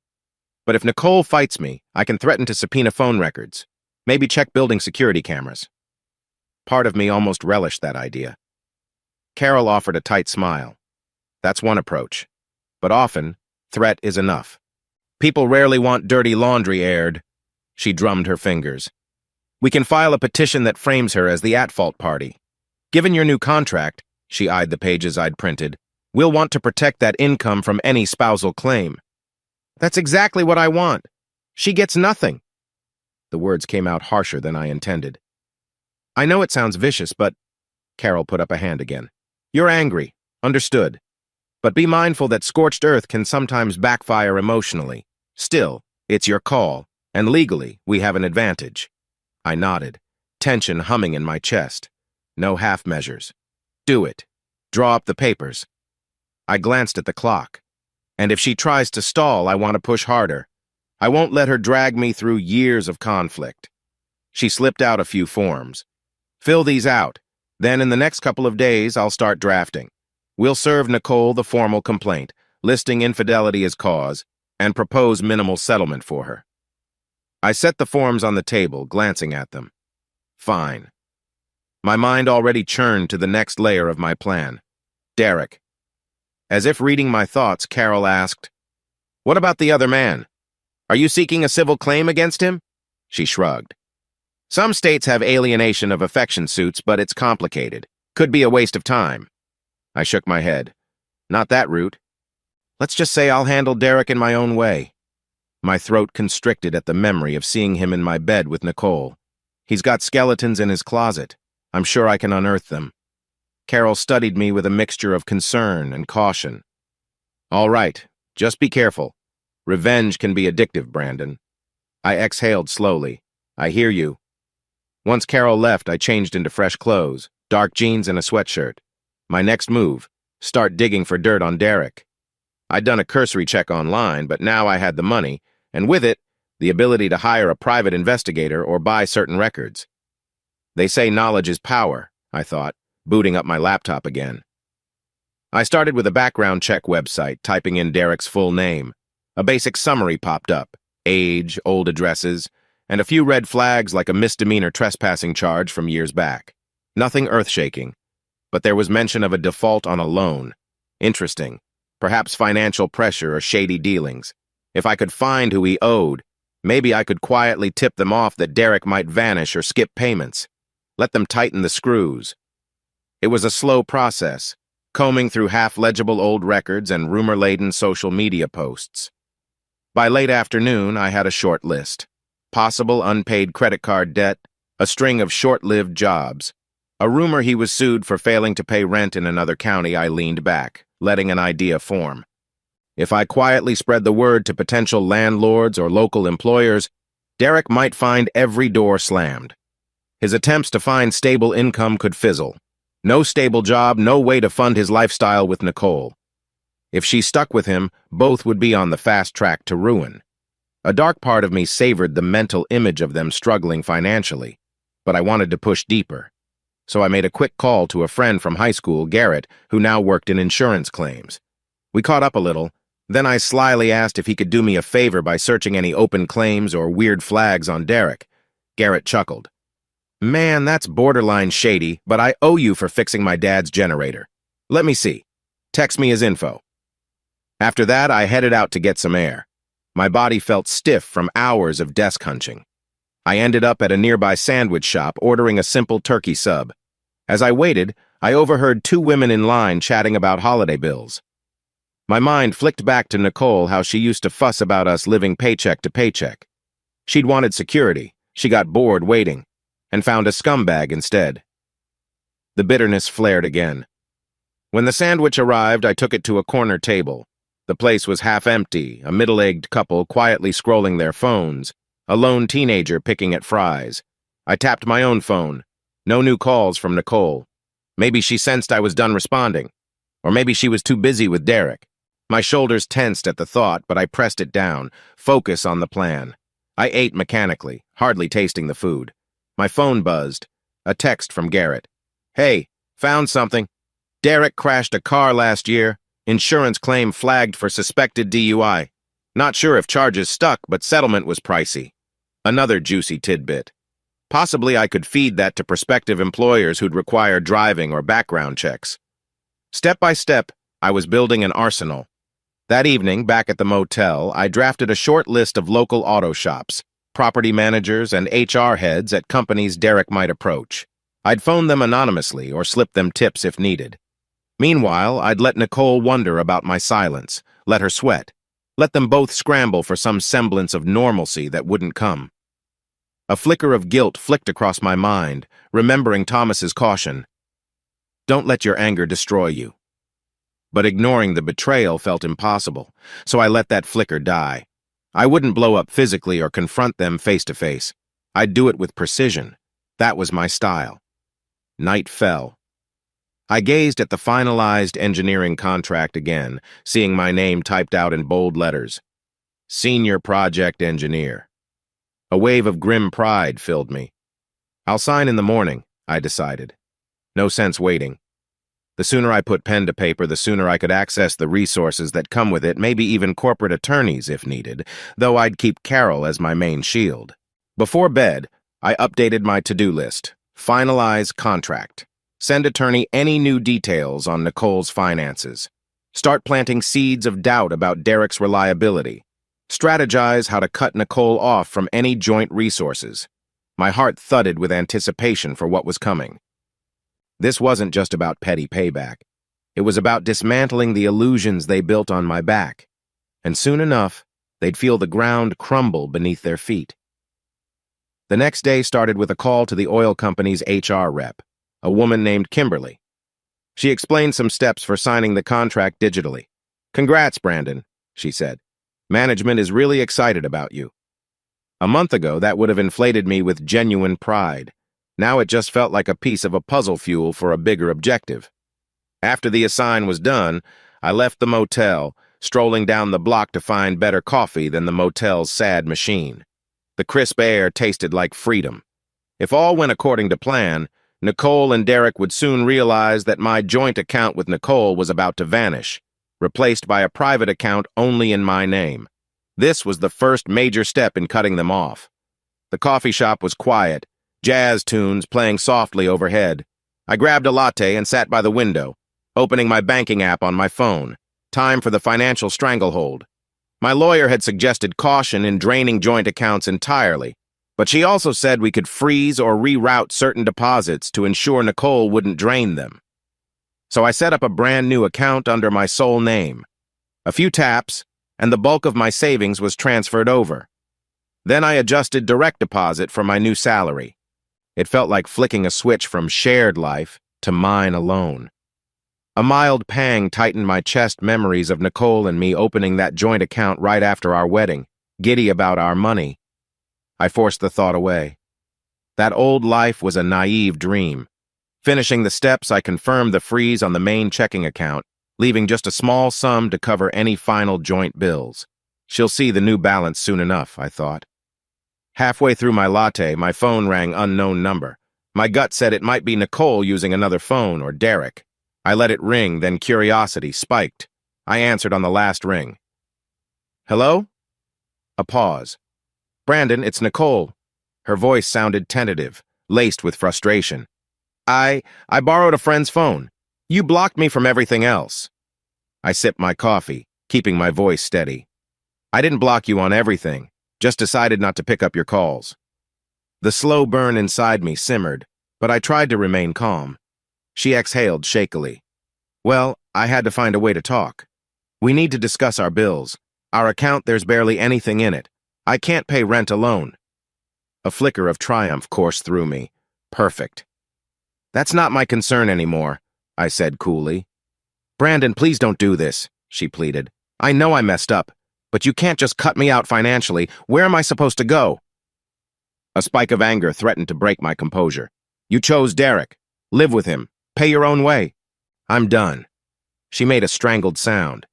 We can't. I mean, he's not exactly flush with money right now. He lost his job. That confirmation of Derek's trouble delighted me. That's unfortunate, I said flatly. Let me guess. You want me to keep paying your bills while you share a bed with him? Not happening? Nicole hesitated. It's complicated, Brandon. I never planned to hurt you like that. I was just lonely and things got out of hand. Her voice faltered. But we have real financial obligations, I cut in. That's your problem. Talk to your new man or figure it out alone. I've already spoken to my attorney. You'll be hearing from her soon. Wait, she started, but I tapped the screen to end the call. My heart thudded in my chest, adrenaline rushing through my veins, a swirl of satisfaction and sadness. This wasn't how I'd pictured adult life, but if I was going to do it, I'd do it thoroughly. I finished my latte and walked back outside, noticing a few pedestrians bundled in coats. They had no idea a small war was raging in my life. My phone buzzed again, this time from Garrett, the friend who'd dug up Derek's insurance fiasco. I answered, curiosity piqued. Good news or bad news? I asked. More like interesting news, Garrett said. A buddy in local law enforcement told me Derek was once questioned about potential stolen property. Never charged, but the record's there. If you want a hint at his unreliability, that might do it. A tight smile curved my lips. That's perfect, man. Appreciate it. No problem, but watch your back. People do crazy stuff when cornered. I hung up. A mental checklist formed: possible stolen property charge, DUI suspicion, outstanding debts. Enough to paint Derek as a ticking time bomb. With the right whispers, I could ensure any job prospects or stable living arrangement would slip through his fingers. Next on my agenda, letting certain contacts in town accidentally hear about Derek's issues. By mid-afternoon, I'd made half a dozen discreet calls, one to a friend who managed a local property association, letting him know there was a guy named Derek with a shaky background. Another to a bar manager who'd once asked me if I knew any reliable bartenders. I told him about Derek's rumored DUI. Each call ended with an apology from me for gossiping, but I made sure the seeds were planted. A hint of guilt surfaced, overshadowed by the memory of that New Year's Eve. He humiliated me. Let him see how it feels. That nighttime vision of them in bed remained burned in my mind, fueling each methodical strike. Toward evening, I parked outside a shabby convenience store near the old neighborhood. Leaning against my rental car, I watched the orange glow of sunset reflect off rooftops. My phone dinged an incoming text from Nicole's old number. "Please call me, we need to talk." I breathed a laugh. We were way past talking. She'd soon realize it fully. The quiet tension in the air reminded me of a storm about to break. Good. Nicole and Derek had played me for a fool. Now they'd taste the bleak reality of their choices. I tapped out a reply. "We have nothing to discuss except through lawyers." Then I turned off my phone for the night. Heading back to my motel, I picked up some takeout spicy noodles in a cardboard box. My appetite was weirdly strong, likely the adrenaline. In the dingy motel room, I ate in silence. The content was edgy but not explicit, just a couple under dim lights. I watched a moment, unblinking. It made me think about how lust or some fleeting desire had toppled my marriage. It's never just sex, though, I mused. It's betrayal and heartbreak rolled up in one. A slow burn of anger tensed my shoulders again, so I turned off the TV, not wanting to see any illusions of passion. All that remained was the hum of the motel's ancient heating unit. My mind circled back to strategy. I pictured Derek's face if he got evicted or turned down for a new lease, or Nicole's frustration as her calls went unanswered, her bank account draining to zero. I wouldn't cross any legal lines, just enough manipulation to tighten the walls around them. Satisfaction coiled in my chest. They started this. I'm just finishing it. Lying down, I considered my next steps. Formal divorce proceedings, picking up the new job role at headquarters, maybe forging new contacts who could accelerate Derek's downfall.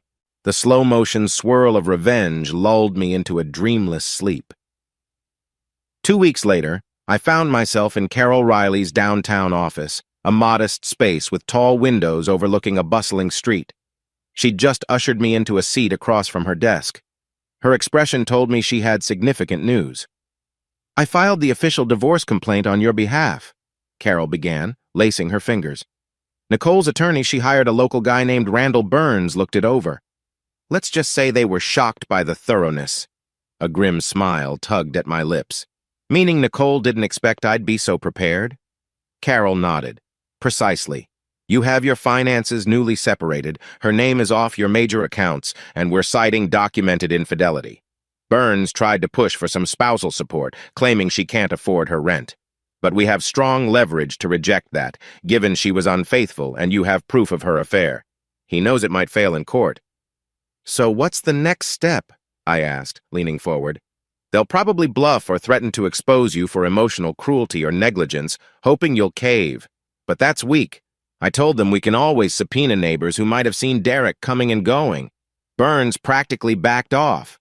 Expect them to come begging for some minimal settlement if they realize they can't fight you. Then I'll keep refusing." My voice was ice. Carol pursed her lips. "Your call. Just be aware they might try to drag out the process. But I think we can finalize your divorce with you maintaining most assets within a couple months if we push." I exhaled, letting relief mix with a sense of triumph. Good. As if on cue, my phone vibrated. I glanced at the screen. A text from an unknown number. Possibly Nicole or Derek. I pocketed it for later. Carol tapped a pen on her notepad, drawing my attention back. "Now, about Derek," she said. "I know you said you're handling that yourself, but any new developments?" I allowed a thin smile. "Plenty. Let's just say he's not finding it easy to secure a job or a stable lease. I made sure a few local folks knew about his bad record. He's floundering." Carol didn't look entirely pleased, but didn't scold me. "Just keep it legal. Don't do anything that can be traced back as defamation, okay?" I nodded, unwavering. I know exactly what I'm doing. My approach was subtle enough: anonymous tips and quiet phone calls. Let Derek squirm. Leaving her office, I felt a surge of energy. Nicole's ruin, I thought, recalling my personal bullet point. Yes, it's well underway, but the day had more drama in store. At a coffee kiosk in the lobby, I ordered a cappuccino, deciding to read that unknown text. Brandon, it's Nicole. I'm desperate. Please talk. I have nowhere to go. Beneath that, another message arrived moments ago. Derek lost the new place. We're behind on rent. I'm about to be jobless, too. I pictured her panicked, possibly tears in her eyes, hammered by the reality that I was done playing the provider. My bitterness flared with gratification. This is what she chose when she invited him into our bed. I typed back, "Call Carol if you have questions. We're done." Heading for the street, I nearly bumped into Thomas, who was stepping out of the elevator. He greeted me with a wary look. "You look tense." I shrugged. "Divorce business, but it's going my way." Thomas shoved his hands in his jacket pockets. "You sure that's what you want? I mean, I get you want to sever ties, but this intense hostility—" "She betrayed me, Thomas," I snapped, voice echoing in the marble hallway. A few bystanders glanced over. I lowered my voice. "I'm done being the nice guy," he sighed. "I'm not telling you to be nice. Just watch your soul in all this. Hate can eat you alive." A wave of annoyance coursed through me. "I'll be fine." Without waiting for more, I slipped past him, heart pounding with unresolved frustration. Out on the street, I checked the time. My new job at the engineering firm's local branch didn't start for another hour, so I wandered toward a small park. The midday sun warmed the sidewalks, people hurrying about. My phone buzzed again. This time, it was from Derek's number. I clenched my teeth, reading it. "You destroyed my references. I can't even get a bar job now. We need to talk, man. Don't make this uglier." The audacity lit a spark of anger. He's the one who made it ugly, hooking up with my wife. I typed a curt reply. "You reap what you sow." Then blocked his number. I felt unstoppable, fueled by both heartbreak and the satisfaction of payback. That afternoon, I arrived at the new engineering office. My future boss, Linda, greeted me, giving me a short tour. The building's layout was sleek, modern, with tinted glass walls. She showed me my new workstation, a space with advanced design software. My mechanical mind hummed with interest. This is a big step from freezing on a rig, I thought. If only it had come under happier circumstances. Throughout the orientation, I forced a polite smile, though my chest still burned with leftover tension. "Focus on work," I reminded myself. On break, Linda casually asked, "So, how are you adjusting? Everything okay at home?" A jolt of panic flickered. She must not know about my personal mess. Maintaining composure, I nodded. "Things are in transition, but I'm happy to be here." Linda offered a sympathetic nod. "If you need any time or help, let me know. We value your skills." I thanked her and retreated to my new cubicle. My phone remained silent for once. Perhaps Nicole and Derek had realized constant texts wouldn't sway me. Sinking into the comfy office chair, I stared at the drafting software, imagining the contraptions I'd soon design. I have a bright path ahead. They have a dead end. The contrast fed my resolve. That evening, I left the office, the sky streaked with pink and orange. The day's small victories fueled me signing the final divorce complaint, seeing Derek's meltdown via text, stepping into a better job. Sliding into my rental car, I debated grabbing dinner at a nearby restaurant. Maybe treat myself. Then I decided to revisit one of the old hangouts Nicole and I used to frequent, a small bar near Maple Street, just to see if I felt anything. Call it a test of my emotional armor. The bar was dim, warm lighting reflecting off polished wood. The bartender, a woman named Stacy, recognized me. "Brandon? Long time no see." I gave a half-smile, ordering a beer. "Yeah, been busy." She poured the draft, glancing curiously at the empty stool beside me. "Nick not with you tonight?" My chest tightened, but I kept my face neutral. "No," I said. "We parted ways." Stacy's eyes flickered with sympathy, but she didn't pry. I sipped my beer, glancing around the place. Young couples huddled at booths, an older group playing pool in the corner. Nostalgia brushed over me, remembering nights when Nicole and I laughed in that very booth, planning a future. Now that future was mine alone, and I was systematically destroying hers. I closed out my tab after just one drink, the memory stinging. Outside, a gust of chilly wind rattled nearby bushes. I stuffed my hands in my pockets, making my way to the car. My phone beeped with a voicemail from Nicole. Just hearing her name made me grit my teeth, but curiosity won out. I listened. "Brandon, it's me." Her voice was low, shaky. "They fired me from the dentist's office. Said my performances dropped, but I'm sure it's because they heard rumors. Or maybe they just got tired of my drama. Look, I have nothing left. Please, let's try to talk. We can figure out a way so we don't both end up wrecked. I'm scared. Please call me." The wind whipped through the parking lot. I stood there, phone pressed to my ear, feeling a swirl of triumph and a twinge of pity. She was unraveling. She's reaping the consequences. Still, an ache prodded at the back of my mind, memories of her sweet face. But then I remembered Derek's coat on our recliner. That image hardened me again. I deleted the voicemail. She made her bed, I thought, climbing into the sedan. Now she can lie in it. The engine roared to life, and I drove off into the darkness, one more day closer to finalizing everything. If Nicole felt ruined now, the real blow was still coming, once the legal hammer dropped. And I, ironically, was finding new life in every piece of her downfall. 3 days later, I had a late lunch with Thomas at a modest diner near my new office. He sat across from me in a squeaky vinyl booth, wearing a tired expression. I'd half expected a lecture about my revenge spree, but so far he'd kept quiet, sipping his coffee. Eventually he spoke. "I hear Derek's lost multiple job offers around town. Word is, no one'll hire him. Heard that from an old buddy who works in HR for a trucking company." Thomas drummed his fingers on the table. "That you're doing?" I shrugged, biting into my sandwich. I might have shared what I knew about him. No lies, just the truth about his record. Thomas exhaled. "He's on a short fuse, Brandon. I heard he confronted his landlord, got into a shouting match. If you push him to a corner, he might lash out physically." A flicker of caution surfaced, but I forced a calm front. "I can handle him.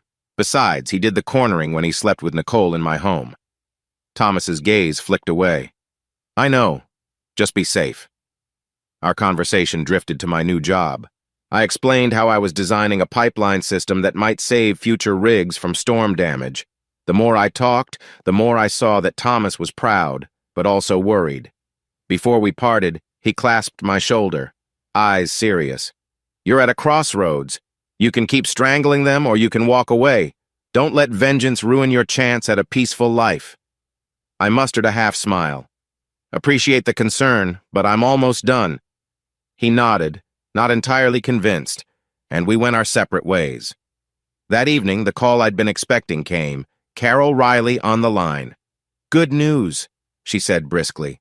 "Nicole's attorney practically caved. They want to settle. She gets minimal cash from the sale of any shared assets like furniture, and that's about it. No spousal support, no claim on your new salary. The divorce can be finalized in weeks if you agree." Relief mixed with an odd hollowness. This is exactly what I wanted. "I agree," I told Carol. "Push it through." She paused. "So that's it then. Do you want me to keep pressing for an even harsher settlement? She did cheat after all, and no." My voice surprised me with its softness. "I'm done. She'll walk away with scraps. That's enough." I ended the call, staring at the silent motel walls. The sense of triumph was there, but overshadowed by a peculiar ache. Is this what closure feels like? I reminded myself the real final blow concerned Derek's last job opportunity. Garrett had mentioned Derek was trying to land a security gig in a neighboring county, one of the few places that might ignore his local reputation. I had just the tip I needed to sabotage it. Tapping my phone, I dialed a number for a contact I knew in that county's background check firm. A mild sense of guilt flickered, but I pressed on. "Hey, remember me? I got a heads-up about a potential hire. Name's Derek. Might want to look deeper into a suspicious incident in his record." A quick conversation, a few dropped hints, and that final job possibility would vanish. Coup de grace, I thought. Then I'm done. Early the next morning, I drove out to a quiet lookout point just outside the city. The sunrise painted the horizon in soft oranges. I parked, stepping into the crisp air, my breath puffed white. This was a spot Nicole and I once visited, gazing at the lights of the town below. That memory stung, but I'd come here for a reason, to reflect if I truly wanted to cross the final line. Should I let Derek keep one shred of hope or crush it? My phone buzzed. A text from that background check contact. Info delivered. They'll likely drop him as a candidate. I stared at the message, heart pounding. The final blow was struck. No half measures. A shaky exhale left my lungs, feeling a swirl of satisfaction and a flicker of regret. It's done. Later that afternoon, I was in the motel packing my suitcase. My new job had set me up with a short-term apartment, a step up from this dingy place when the door rattled. My chest tightened. Uninvited? Possibly Nicole or Derek. My mind raced. I grabbed my phone, ready to call 911 if needed. The door banged again, more forceful. "Brandon, open up!" Derek's voice. Ugly, raw. My pulse spiked. I should ignore him. But something in me snapped. Let's end this face-to-face. I flung the door open, meeting his glare. He looked unkempt, eyes bloodshot, wearing a threadbare jacket. For a second, neither of us spoke. Tension thick. The hallway reeked of stale cigarettes. He spat. "You think you're real clever? Sabotaging every job lead I have?" Crossing my arms, I locked eyes with him. "I don't know what you're talking about," I said evenly, though the corners of my mouth twitched in a bitter smile. He let out a bitter laugh, stepping closer. "Don't play coy. Nicole told me how you cut her off financially, forced her to give in to a cheap settlement. We're broke now. They're about to evict us. You cost me a security job, my last chance." My chest hammered. He was standing too close, but I refused to budge. "That's your problem. You should have thought about consequences before crawling into my bed with my wife." He clenched his fists. For a moment, I braced for a swing. Instead, he muttered, "She's not worth all this, man. You can have her back." A surge of disgust rippled through me. Now he's throwing Nicole under the bus? Perfect. "She made her choice," I said coldly. "This is about you too. Both of you." Derek's gaze flickered with desperation. "Man, just call off whatever you're doing. I'll leave town if that's what you want." A slight tremor in his voice. Good. He was cornered. I felt a tiny twinge of pity, but it was drowned by the memory of the bed scene. "We're done here," I snapped, stepping back into the room to slam the door. He tried to push it, but I leaned in, forcing it shut. The latch clicked. Through the thin wood, I heard him let out a frustrated growl, then stomp away, cursing. My heart pounded painfully. Leaning against the door, I stared at the peeling wallpaper. This is what I wanted, right? To see him broken. Yet Thomas's words echoed in my mind. Let go of hate. Wasn't that what I was about to do after delivering the final blow? Shoulders tense, I slid down to the floor. The entire motel was silent, except for the sound of my ragged breathing. Moments later, I heard Derek's footsteps fade down the hallway. A sharp guilt twisted in my gut. I'd turned into a man who manipulates and crushes. That morning I'd been so sure of my plan, but now I felt hollow. I forced myself up, rummaging for my suitcase again. I can't stay here. I zipped it shut, checking the room for stray belongings. It's time to leave. The divorce was nearly final. Derek had no opportunities left, and Nicole was jobless. My revenge was complete. Before heading out, I gazed at the dusty mirror over the dresser. My reflection stared back, eyes like flint. Maybe I've lost some of my soul, but I had no choice. Or so I told myself. I flicked off the light, stepping outside into the corridor. My new place waited. The hallway felt claustrophobic, a reminder of everything I'd endured. As I climbed into my car, a message from Thomas blinked on my screen. "Dinner soon? We need to talk." I swallowed hard, guessing he sensed I'd reached the turning point. My eyes drifted to the motel's second-floor walkway, but Derek was gone. I delivered the final blow, I thought, starting the engine. Now I decide if I can ever truly move on. I pulled away from the motel, leaving behind a swirl of regret and satisfaction. The road ahead was open, headlights illuminating the pavement in front of me. Crossroads indeed. I pressed the gas, ignoring the tremor in my hands. Derek and Nicole were left in ruins, just as I'd planned. The question was whether I could live with it and whether I could live with myself. By the time I left that dingy motel for good, I'd convinced myself I was done with Nicole and Derek forever. The divorce paperwork was nearly complete. My new job was in full swing. I'd tightened the screws on Derek's life in a methodical way, leaving him with no stable income and fewer allies each passing day. And Nicole, well, she was an afterthought now, or so I told myself. I wasn't prepared for the phone call that came in at 7 p.m. on a chilly Wednesday. I just settled into the small, furnished apartment my company arranged way nicer than that motel, with soft yellow light and a clean kitchenette. My phone buzzed, an unknown local number. Despite my instincts, I answered. "Brandon," a breathless female voice said. "It's Hillary. You might not remember me, Nicole's coworker from the dental office." I blinked, searching my memory. I'd met Hillary briefly at some work party. She'd been wearing bright red lipstick, always gossiping. "Yeah, I remember," I said warily. "What's going on?" She hesitated. "Look, I know things ended badly, but you should hear this. Derek is in trouble, big time. Rumors are swirling he's scammed 2 women out of money, plus had a fling with some landlord's niece. And Nicole just lost it. She confronted him, found out he's been cheating on her too, the entire time." A pause. "She's devastated.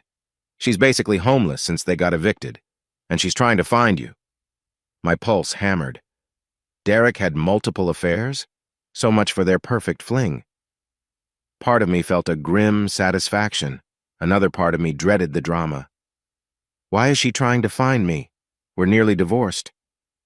She keeps babbling about some big misunderstanding, that she messed up and that she needs a second chance. She swears she can fix things with you if you just talk. I figured you'd want a heads up. It's like she's hitting rock bottom. I stared at the blank TV screen in my apartment. "I appreciate the warning, but I'm not interested." My voice was cold, final. Hillary sighed. "Understood. Just watch out, she's determined. Good luck, Brandon." The call ended. I set my phone on the coffee table, leaning back. My mind whirled.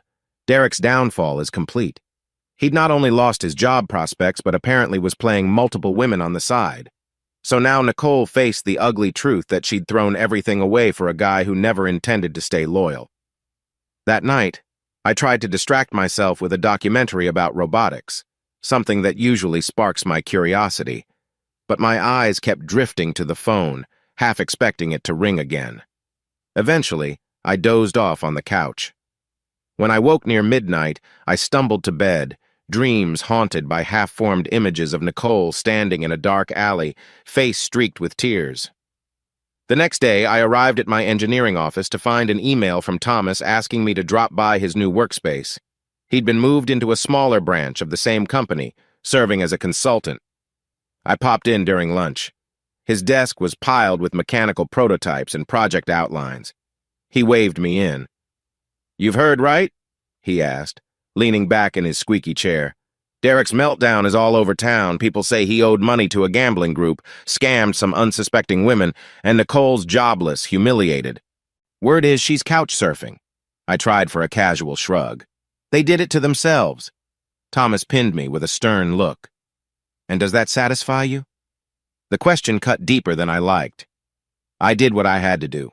She came after my life. She made choices. Same with Derek. Thomas sighed, tapping a pen on the desk. "I get it, but look at you. You're more hollow than I've ever seen you. Is that the price you're willing to pay?" My stomach nodded. I deflected, checking my watch. "I have a project meeting soon. If you just wanted to update me on local gossip." He held up a hand. "Wait. I heard Nicole wants to beg you for a second chance. She might track you down. If she does, are you prepared?" I felt a flash of anger. She could have asked for a second chance before sleeping with him under my roof. She made her bed. My voice shook with tension. Thomas sighed again, clearly worried. "Then I guess you've got your answer." I left his office, thoughts churning. Part of me wanted Nicole to appear so I could reject her face-to-face, show her the damage was permanent. Another part felt uneasy, like I was on a precipice. But I buried it beneath a surge of anger. That evening, after wrapping up a design session, I headed to a local grocery store. My fridge was empty. Under fluorescent lights, I tossed basic staples into a cart. Milk, eggs, a microwave dinner or two. Suddenly, I spotted a familiar figure pushing a cart in the next aisle. Nicole. She looked worn down, hair unkempt, eyes hollow. For a second I considered sneaking out, but she turned and locked eyes with me. An instant hush fell over my mind. She mouthed my name, then slowly approached. "Brandon," she breathed, stopping a foot away. Close enough to see dark circles under her eyes. Her clothing hung a bit loose, like she'd lost weight. "We need to talk." I stiffened. There's nothing left to say. My words came out clipped, but inside my heart pounded. She swallowed hard, glancing around the aisle as if searching for privacy. "Look, I know I deserve your anger, but please. Derek, he was using me. He scammed me out of the little savings I had, cheated on me with 2 other women. He's vanished now, left me with unpaid debts. I'm sorry. I was a fool." My gaze flicked over her, remembering a time she wore bright smiles and teased me about being too serious. Now she looked broken. She wanted a second chance. I clenched my jaw. "You think an apology fixes everything?" Her eyes pooled with tears. "No, but I can't live like this. I miss you. I miss us. We had a good marriage. I was lonely and made a mistake. But maybe if we just try again—" My temper flared. "A mistake? That was more than a mistake, Nicole. You destroyed my trust. And you lied for months." Tears slid down her cheeks. She glanced away from the startled shopper who peeked around the corner. Lowering her voice, she said, I know. And I hate myself. But I'm desperate. I have nothing left. Let me make it right." I felt a tremor in my hands. All those nights I'd yearned for her to call me, to say she was sorry before it went this far. But it was too late. "No," I said, voice icy. "We're done. The divorce is finalizing in days. You left me for Derek, and now you see the mess. That's on you, not me." She tried to reach for my arm, eyes pleading. "Please!" I jerked away, shooting her a look that I hoped conveyed finality. "I'm not your safety net, Nicole. You chose him, and you lost. That man you remember? He's gone." Turning on my heel, I strode away, leaving her sobbing quietly by the cereal boxes. My heart felt like lead, but I refused to look back. In my mind, I replayed the sight of Derek's coat on the recliner, the sound of them in my bedroom. I reminded myself that illusions of reconciling died that night.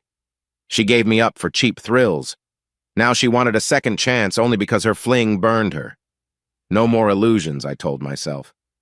Outside, the cold evening air bit my skin. My footsteps clicked on the pavement as I tossed the groceries into my trunk. My reflection in the car window showed a stony face, lips pressed tight. I started the engine, telling myself I felt triumph. She'd seen with her own eyes that I wasn't the same naive husband. But as I drove away, I couldn't shake a deep, gnawing hollowness, as though part of me had expected closure to taste sweeter. At a red light, I exhaled shakily. The final blow had been delivered. Nicole humiliated. Derek exposed for the cheater and scammer he was. They were left jobless and ruined. Yet my chest felt oddly vacant, like I was a puppet whose strings had been cut. I gripped the steering wheel, waiting for the light to change. I've let her see I'm no longer the man she knew. If that was the victory I craved, why did it feel so empty? The light turned green. I pressed the gas, the hum of the engine filling the silence. The grocery store lights receded in my rearview mirror, along with the image of Nicole's tear-streaked face. "It's done," I repeated in my mind. "Time to move on." But a small voice within asked, from what exactly, and to where? A day after that encounter with Nicole, I found myself in a coffee shop near the engineering firm, swirling sugar into a latte I barely wanted. The overhead lights buzzed gently, reflecting in wide windows that overlooked a busy street. People passed by in coats and scarves, chattering about weekend plans or grocery lists. I envied their normalcy. My phone lit up, a text from Thomas. "Meet me at Riverton Park after work. I've got some updates." I typed back a quick yes, though I wasn't in the mood for more lectures. Yet my conscience pricked me. The last time we'd spoken, he'd warned me about letting revenge consume me. He was right, in a way. Having delivered that final blow, denying Nicole face-to-face, I should have felt triumphant. Instead, I walked around with a dull ache in my chest, like something essential was missing. Work was a blur that afternoon.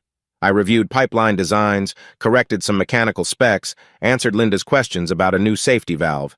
She commended me for my attention to detail, but my mind drifted repeatedly, picturing Nicole's tearful face in the grocery aisle. I told myself I didn't regret my harsh stance, she'd earned it. Still, a restless guilt gnawed at me. Around 5, I drove to Riverton Park, an expanse of grass and winding paths.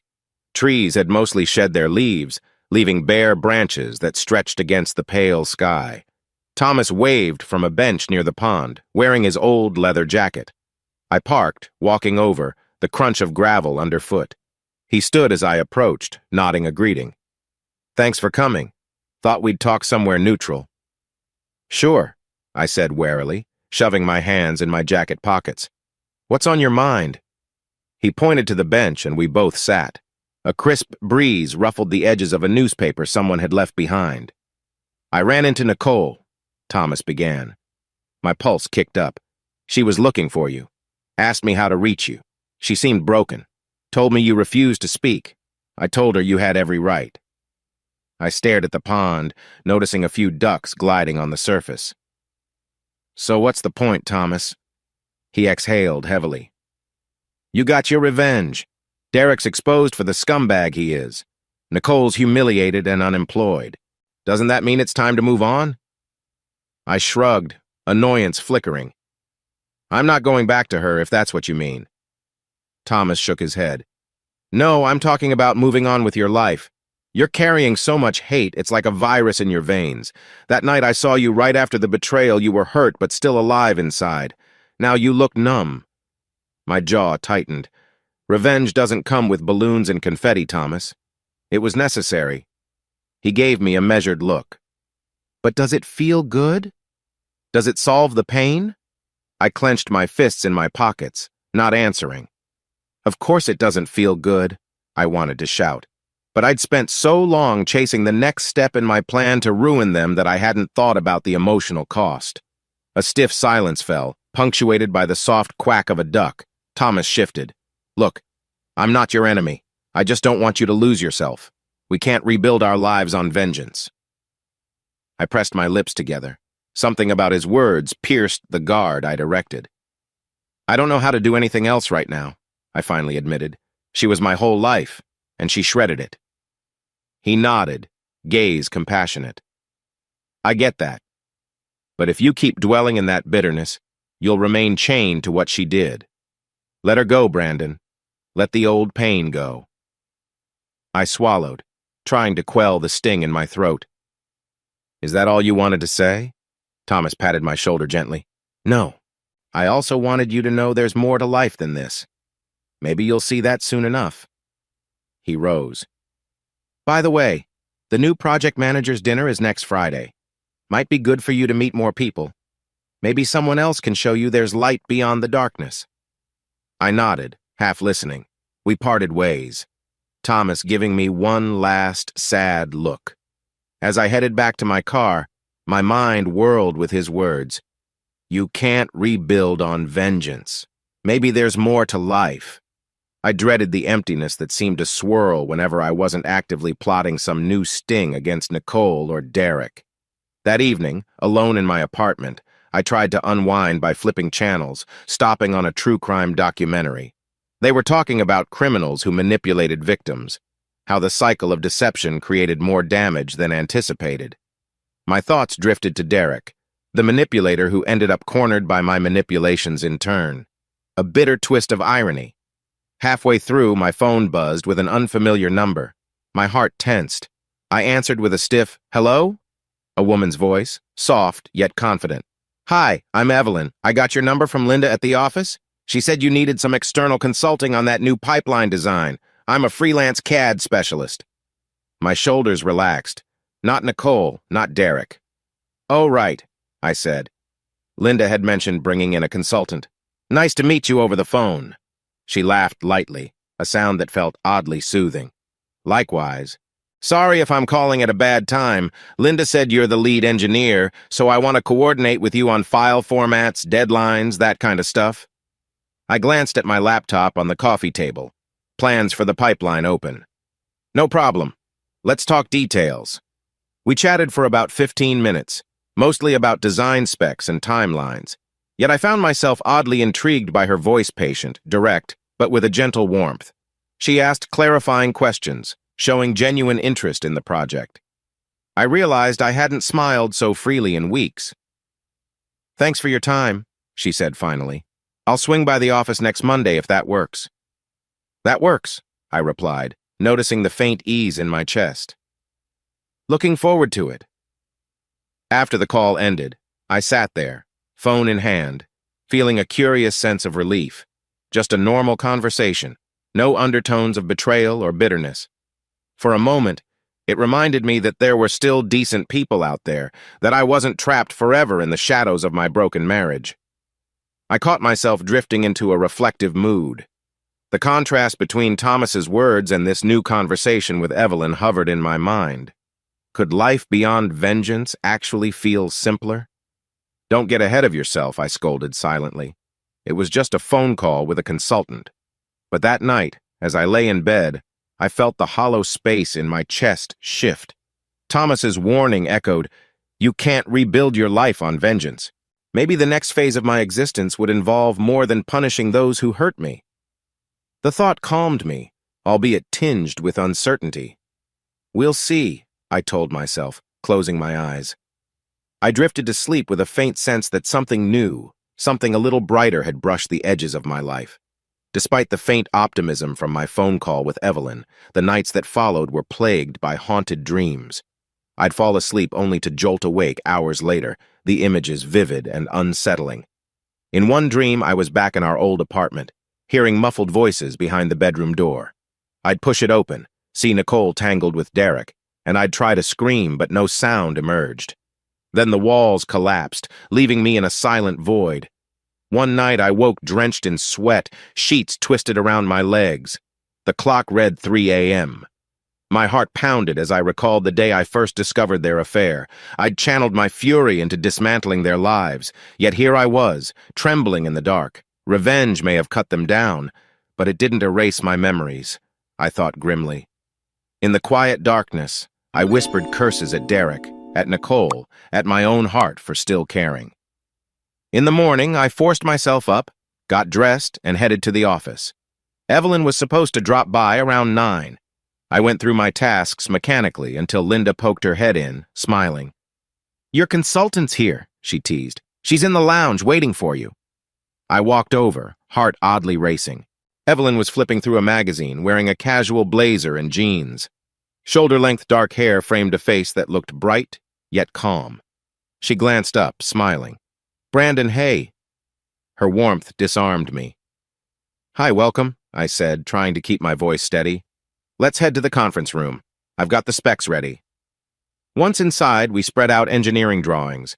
She had a laptop with advanced CAD software, seamlessly pulling up some preliminary models. As we discussed pipeline angles and potential heat tolerances, I found myself oddly comfortable with her presence. She asked pointed questions, made observations that showed real expertise. For the first time in weeks, I slipped into an easy rapport without any storm clouds hanging overhead. After a while, we took a short break. Linda had arranged a coffee cart in the corner. Evelyn poured a cup for each of us, and we sat at a small table. The conversation drifted from mechanical topics to casual banter. "So," she said, stirring in a sugar cube, "Linda mentioned you came from field work on rigs. That's tough stuff." I sipped my coffee. "Yeah, I started out in rough conditions, but it taught me a lot. This new role is a big shift." She nodded, her gaze direct yet kind. "I get it. I used to do on-site industrial inspections before I pivoted to freelance CAD. The field can be brutal." A fleeting laugh escaped me. "You have no idea how nice it is to be indoors after freezing nights in remote stations." The warm sense of camaraderie felt surprisingly good. I realized I was smiling genuinely, a sensation I hadn't felt in a while. Before we could say more, Linda stuck her head in. "Need you both for a quick team huddle," she announced. We followed her out. Conversation paused, but a lightness lingered in my chest. That afternoon, after Evelyn wrapped her first round of consulting tasks, she flashed me a friendly wave goodbye. "Shoot me any updates," she said, packing her laptop. "I'll adjust the models accordingly." "Sure thing," I replied. A random impulse made me add, "We should have grabbed coffee again sometime." Immediately, I felt a stab of awkwardness. Was I crossing a line? But she simply smiled. "I'd like that. See you soon, Brandon." Then she was gone. As I returned to my desk, my thoughts whirled. The simple act of connecting with someone normal, someone unattached to my bitterness, was refreshing. Yet guilt flickered. Am I allowed to feel something new when I still keep Nicole's tears in my memory? But I reminded myself how Nicole had shattered our bond. She had no claim on my future. That evening, I tried to relax in my apartment, flipping aimlessly through streaming channels. The worn couch cradled me, the hum of the heater the only sound. My mind wouldn't rest, replaying the small spark I'd felt around Evelyn. Then, inevitably, I'd recall the nightmares of Nicole and Derek. The two sets of images clashed in my head, stirring a turmoil I couldn't quite articulate. Around 9, my phone lit up with a text from Nicole's old number. The message was short, desperate. "Brandon, I'm out of options. At least respond so I know you're not ignoring me forever." My thumb hovered over the screen, fighting the urge to delete. Instead, I typed, "Nothing's changed. Let me move on. You do the same." A moment later, I pressed send. My heart pounded. Part of me felt cruel, but I reminded myself that we were done. She had chosen Derek, and I'd chosen to dismantle their affair. Now that it was dismantled, we had no reason to speak further. "Stop feeling guilty," I told myself. But later that night, the nightmares returned. The dream began differently. I was in a dimly lit hallway, hearing Nicole sobbing behind a door. I turned the knob, but it wouldn't open. Her cries escalated into pleas for help. Then Derek's mocking laughter echoed from somewhere behind me. I woke up clammy, my heart racing. What's wrong with me? I glared at the clock. 3:27 a.m., another sleepless stretch. Morning found me more exhausted than ever, dark circles under my eyes. I downed black coffee, hoping to function. My mind flitted to Evelyn again, that sense of relief I'd felt in her presence. The stark contrast to my nightmares about Nicole made me wonder if I was clinging to bitterness out of habit rather than necessity. By midday, while fiddling with pipeline designs, I heard a gentle knock on the cubicle wall. I turned, expecting Linda, but saw Evelyn. She gave a half-smile. "Sorry to drop in. I had a question about the pipe length adjustments." Her timing felt almost eerie, like a bright spot in a storm. "Oh, sure," I said, guiding her to my screen. We talked about math tolerances for a few minutes, but she seemed to sense my weariness. "You okay?" she asked softly. "You look like you haven't slept." I considered brushing her off, but something in her gaze felt sincere. "I've been dealing with personal stuff," I admitted vaguely. "Nightmares, mostly." She studied my face. "I get that sometimes, especially after stressful jobs. If you ever need to talk, no pressure, but I'm a good listener." Surprise flickered through me. Her offer felt genuine, untainted by the drama that had consumed me. Maybe Thomas is right, I thought. Maybe there's a life beyond this gloom. I gave a small nod. "Thanks, Evelyn." She returned my nod and left, her presence lingering even after she disappeared around the corner. For the first time since my revenge spree began, I felt a tenuous hope that my life could pivot away from the cycle of heartbreak and retaliation. But I also sensed that letting go of anger wasn't a switch I could flip easily. At the end of the day, I closed my laptop, stepping out into the cool twilight. Another message from Nicole might arrive, or maybe Derek would try again. But the memory of Evelyn's kind offer stayed with me, a faint flicker of something better. As I walked to my car, I realized I stood at a crossroads, remain haunted or risk seeking a path of redemption. "Time will tell," I murmured under my breath, turning the key in the ignition. But at least I'm not alone in this darkness anymore. 2 days passed without further messages from Nicole or Derek, a small mercy for my tired psyche. Yet the nightmares continued to plague me, leaving me increasingly on edge. I'd come to dread bedtime, half convinced I'd see those haunting visions again. In the waking hours, I threw myself into work, refining design specs, conferring with Linda and occasionally Evelyn, who kept up her freelance tasks with a smooth efficiency I admired. Late Friday afternoon, while reviewing documents in my cubicle, my phone buzzed. This time it was Nicole's name, not some unknown number. My pulse throbbed. Maybe I should ignore it. Then an unexpected surge of resolve flared. I'd grown tired of running from her attempts. Maybe it was time to face her manipulations once and for all. Stepping away from my desk, I found a quiet corner near the office's side exit. I answered in a low voice, "Yes?" Nicole's tone was raw. "You picked up." She let out a shaky breath. "Brandon, I know I keep bothering you, but everything is collapsing. My debts are piling up. Derek's gone, vanished with some new fling. I'm alone. And I have no money." My jaw tensed. "That's not my concern anymore. We're done." She sniffled. "You really hate me that much?" I closed my eyes, leaning against the wall. "I don't hate you. I just don't care to be responsible for your life after what you did. Is that so hard to understand?" A pause. Then, in a trembling voice, "I messed up, okay? But you were always gone, and Derek felt like an escape. Now I see I was stupid. Don't you have any mercy left?" A swirl of bitterness rose. Mercy? I recalled the humiliation I endured, the lonely nights in the motel. "You had chances to apologize before I filed for divorce, before you ended up ruined. You never cared then. So why now?" She sobbed softly. "Because I was in denial. I thought Derek would fill the void you left. But he's worse than I realized. I know I can't fix the past. But can you let go enough to help me? Even if it's just a loan something so I don't end up on the street." Anger flared, but it was laced with sadness. She's truly at rock bottom. "No," I said firmly. "I'm not your safety net. This conversation is over." Before she could protest, I hung up, my heart pounding with adrenaline. Part of me felt sick, like I'd just stomped on a wounded animal. Another part insisted she deserved it. That evening, the nightmares returned with vicious clarity. I bolted awake at 2 a.m., chest heaving. In the dream, Nicole stood in the same grocery aisle, but this time she was bruised, sobbing for help. I turned my back on her and walked away. The guilt weighed like a stone. I lay there, unable to return to sleep, mind spinning. Am I too far gone? I wondered, recalling Thomas's warning that I couldn't rebuild a life on vengeance. The next morning, a Saturday, I drove aimlessly through town, trying to shake off the dream's residue. My phone pinged with a text from Evelyn, an unexpected bright spot. "Hey, random question. Do you know a good coffee spot near the river? I'm new in the area." A rush of warmth. Maybe I should meet her. It felt impulsive, but I typed back, "I can show you.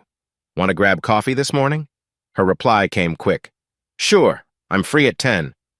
Smiling despite the heaviness in my chest, I agreed. Half an hour later, I found myself outside a cozy riverside cafe, the wind carrying the scent of roasted beans. Evelyn arrived wearing a lightweight jacket, hair blowing softly around her face. She waved, a friendly grin lighting her features. We ordered lattes, then settled at a small table by the window, the river glinting in the background. The place had a relaxed vibe, worn couches, local art on the walls. After some casual talk about pipeline updates and Linda's deadlines, Evelyn tilted her head, curiosity shining in her eyes. "You look better than last time," she said gently. "But there's still something troubling you, isn't there?" I hesitated. She'd offered to listen, but did I dare burden her with my messy story? My gaze dropped to the latte foam swirl. "Yeah," I admitted quietly. "I've been going through a rough divorce, to say the least. My ex-wife almost betrayed me in a pretty brutal way." Evelyn nodded, her expression open. "That's tough. Betrayal is a special kind of pain." Something about her calm acceptance encouraged me to continue.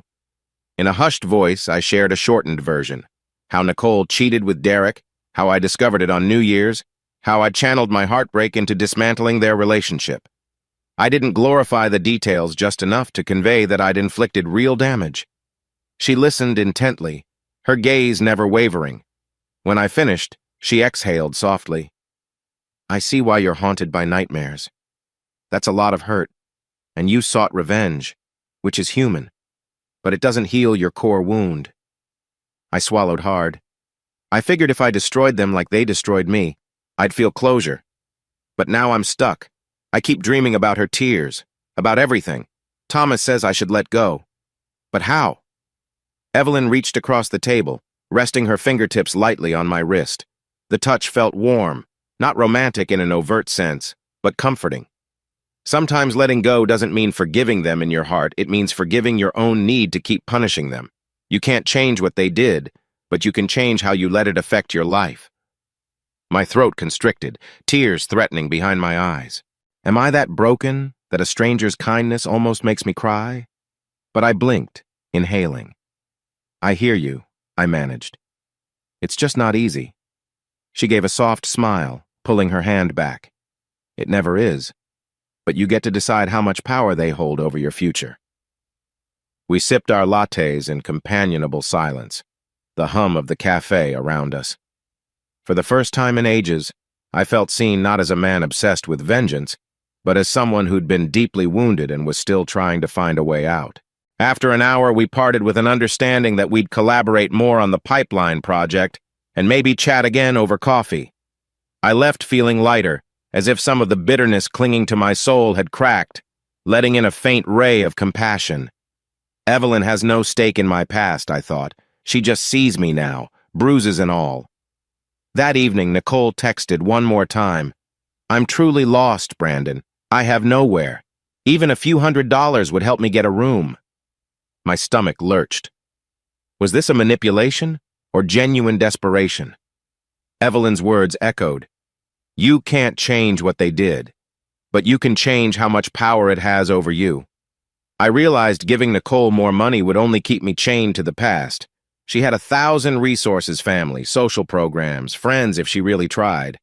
I wasn't her lifeline anymore. So I typed back a simple message. I'm sorry for your situation, but I can't fix it. Please stop asking. Then I blocked her number again. A wave of finality washed over me. Strangely, the guilt was less this time. I pictured Evelyn's gentle eyes encouraging me to let go of the cycle. I stepped onto my apartment's small balcony, gazing at the glow of street lamps and passing cars. The chill air felt cleansing. I've punished them enough, I admitted silently. Now it's time to move forward. The swirling tension in my chest eased a fraction, like I'd made a pivotal decision about my own future. Inside, I turned off all the lights except a small bedside lamp, determined to face the night without fear. If I dream of them again, so be it. I was on the cusp of a new path, one that might involve more than just anger and grief. Closing my eyes, I whispered a small hope that maybe, just maybe, I'd find peace in the darkness. I first realized my life was tilting away from old bitterness when I found myself waiting for Evelyn in a small diner off Cypress Avenue. The place was modest checkered tablecloths, chipped mugs, but the warm light and the aroma of fresh coffee gave it a welcoming vibe. I tapped my fingers on the laminated menu, remembering how I used to sit in diners with Nicole years ago, worrying about paying the bills. Now the air felt different, lighter somehow. Evelyn arrived, shrugging off a light jacket. The cool evening breeze followed her in. She offered me a quick smile, and something inside my chest fluttered an unfamiliar, tender feeling. Don't get carried away, I told myself, but it was hard to deny how her presence lifted the gloom that had been weighing me down. Hope you haven't been waiting too long, she said, slipping into the booth. She wore simple jeans and a casual blouse, hair loose around her shoulders. Even in the diner's dim glow, her eyes sparked with quiet confidence. Not at all, I assured her, sliding a menu over. Thought we could try this local spot. I used to come here with my friend Thomas, but I haven't been back in ages. She glanced around, nodding. Cozy. I like it. A young waitress ambled over, pen behind one ear. We ordered coffees and a couple of sandwiches. Once the waitress left, Evelyn leaned forward, resting her chin on her hand. So how's the pipeline design going? Any snags? I shook my head. Actually, we're on track. Linda's thrilled with your CAD updates. I paused, then added more softly. But that's not why I asked you here. I wanted us to just talk, not about work. She took a sip of water, studying my face. I figured as much. You've been different lately, quieter, but in a calmer way. Like you've let go of something heavy. My thoughts flickered to Nicole's frantic calls, the nightmares that still lingered. I'm trying, I admitted, voice low. I carried so much anger for so long it nearly became my identity. Now I'm learning that it's okay to let it fade. Evelyn's gaze was empathetic. I've seen people cling to bitterness for years, never healing. The fact you're aware of your own process tells me you're ready to move on." Her words nudged a gentle warmth in my chest. Move on. The phrase sounded almost foreign, yet it resonated. Our sandwiches arrived, interrupting the moment. We each took a bite, and for a few minutes the conversation stayed light, discussing how the bread here was always fresh, how the diner's homemade mustard had a weird tang. After we finished half our meals, I mustered the courage to ask, "You mentioned growing up with hardships. What was that like?" She paused, setting her sandwich down. A flicker of vulnerability softened her features. "My family never had much. My dad left when I was young and Mom worked 2 jobs. I became the fixer at home repairs, finances, emotional crises. Maybe that's why I took to industrial work. My mindset has always been about problem solving." I nodded, relating more than she knew. "I get it. I was the kid who mowed lawns, fixed engines, anything to help keep things afloat. It's funny how those scrappy skills become part of who we are." Her lips curved into a small smile. "Exactly. Sometimes, though, it's hard to switch off that must fix everything mentality." Our eyes held for a breath longer than usual, a subtle charge passing between us. I recalled Thomas's advice. You can't rebuild your life on vengeance. Maybe I was finally starting to rebuild on something else. Evelyn cleared her throat softly, glancing at the ring finger on my left hand bare since the divorce process. I sensed the unspoken question. "You can ask," I said gently. Her cheeks warmed. "I didn't mean to pry. But yes, I wondered about your marriage. You said it ended painfully." A tightness tugged at my chest. Normally I avoided this topic, but with Evelyn I felt a strange safety. "Nicole and I married young. We were good for a while. Then I took a job away from home. She got lonely. Derek showed up. By the time I came back, it was too late." My voice stayed controlled, although the old hurt flickered. Evelyn nodded, listening without judgment. "That's rough." The memory of Nicole's tearful pleas in the grocery store floated in my mind. "I've done my share of damage in response, turned it into this twisted revenge game." I gripped my mug to steady my hands. "Until recently, I couldn't see any other way, but now I'm trying to find a path beyond that." Evelyn's hand brushed mine in a soft, fleeting touch, careful not to overstep. I respect that. Letting go of anger might feel like losing your armor, but it's the only way to truly heal. I swallowed, noticing an ache in my throat. Her gentle understanding was disarming, almost startling. Part of me wanted to lean in, to share every messy detail, but I held back. This is enough for now. We let the conversation pivot to simpler topics: the new coffee roastery downtown, a fun story about Linda's reaction to a software glitch. Eventually, we finished our sandwiches. The waitress took our plates, and I insisted on paying. Evelyn laughed, pointing out she owed me for introducing her to the place. We bantered a bit, both of us savoring the lightness. Outside, the evening air had grown cooler, the sun dipping below the horizon. A soft neon glow from the diner's sign reflected off passing cars. We lingered by Evelyn's car, reluctant to part ways. "Thanks for tonight," she said, hugging her jacket tighter. "It's nice to talk without spreadsheets in front of us." I released a half-laugh. "Agreed. We should do it again." My heart raced at how natural it felt to say that. She nodded, eyes meeting mine. A subtle tension hovered in the air, a possibility of something more. But neither of us pushed. Instead, she smiled. "I'd like that." We exchanged a warm goodnight, and she drove off into the dusk. I stood there for a moment, letting the quiet seep in. This was the first time in ages I'd ended an evening not feeling weighed down by regrets or fury. Instead, a gentle optimism flickered inside me, fragile, yet unmistakable. Driving back to my apartment, the street seemed less oppressive than before, the neon signs less harsh. I thought about Nicole only once, wondering if she was safe or still drowning in Derek's aftermath, but the thought didn't stab me as it used to. Maybe that's progress, I mused, turning onto my street. When I unlocked my door, a new energy filled me. I glanced at the half-packed boxes against the wall, remnants of my attempt to keep life transient. But now, I felt a pull to make this place more of a home. I switched on a small lamp, remembering the comfort of Evelyn's smile, how she'd listened without pity. Something shifted in me, a spark of hope that maybe, just maybe, I could forge a new beginning.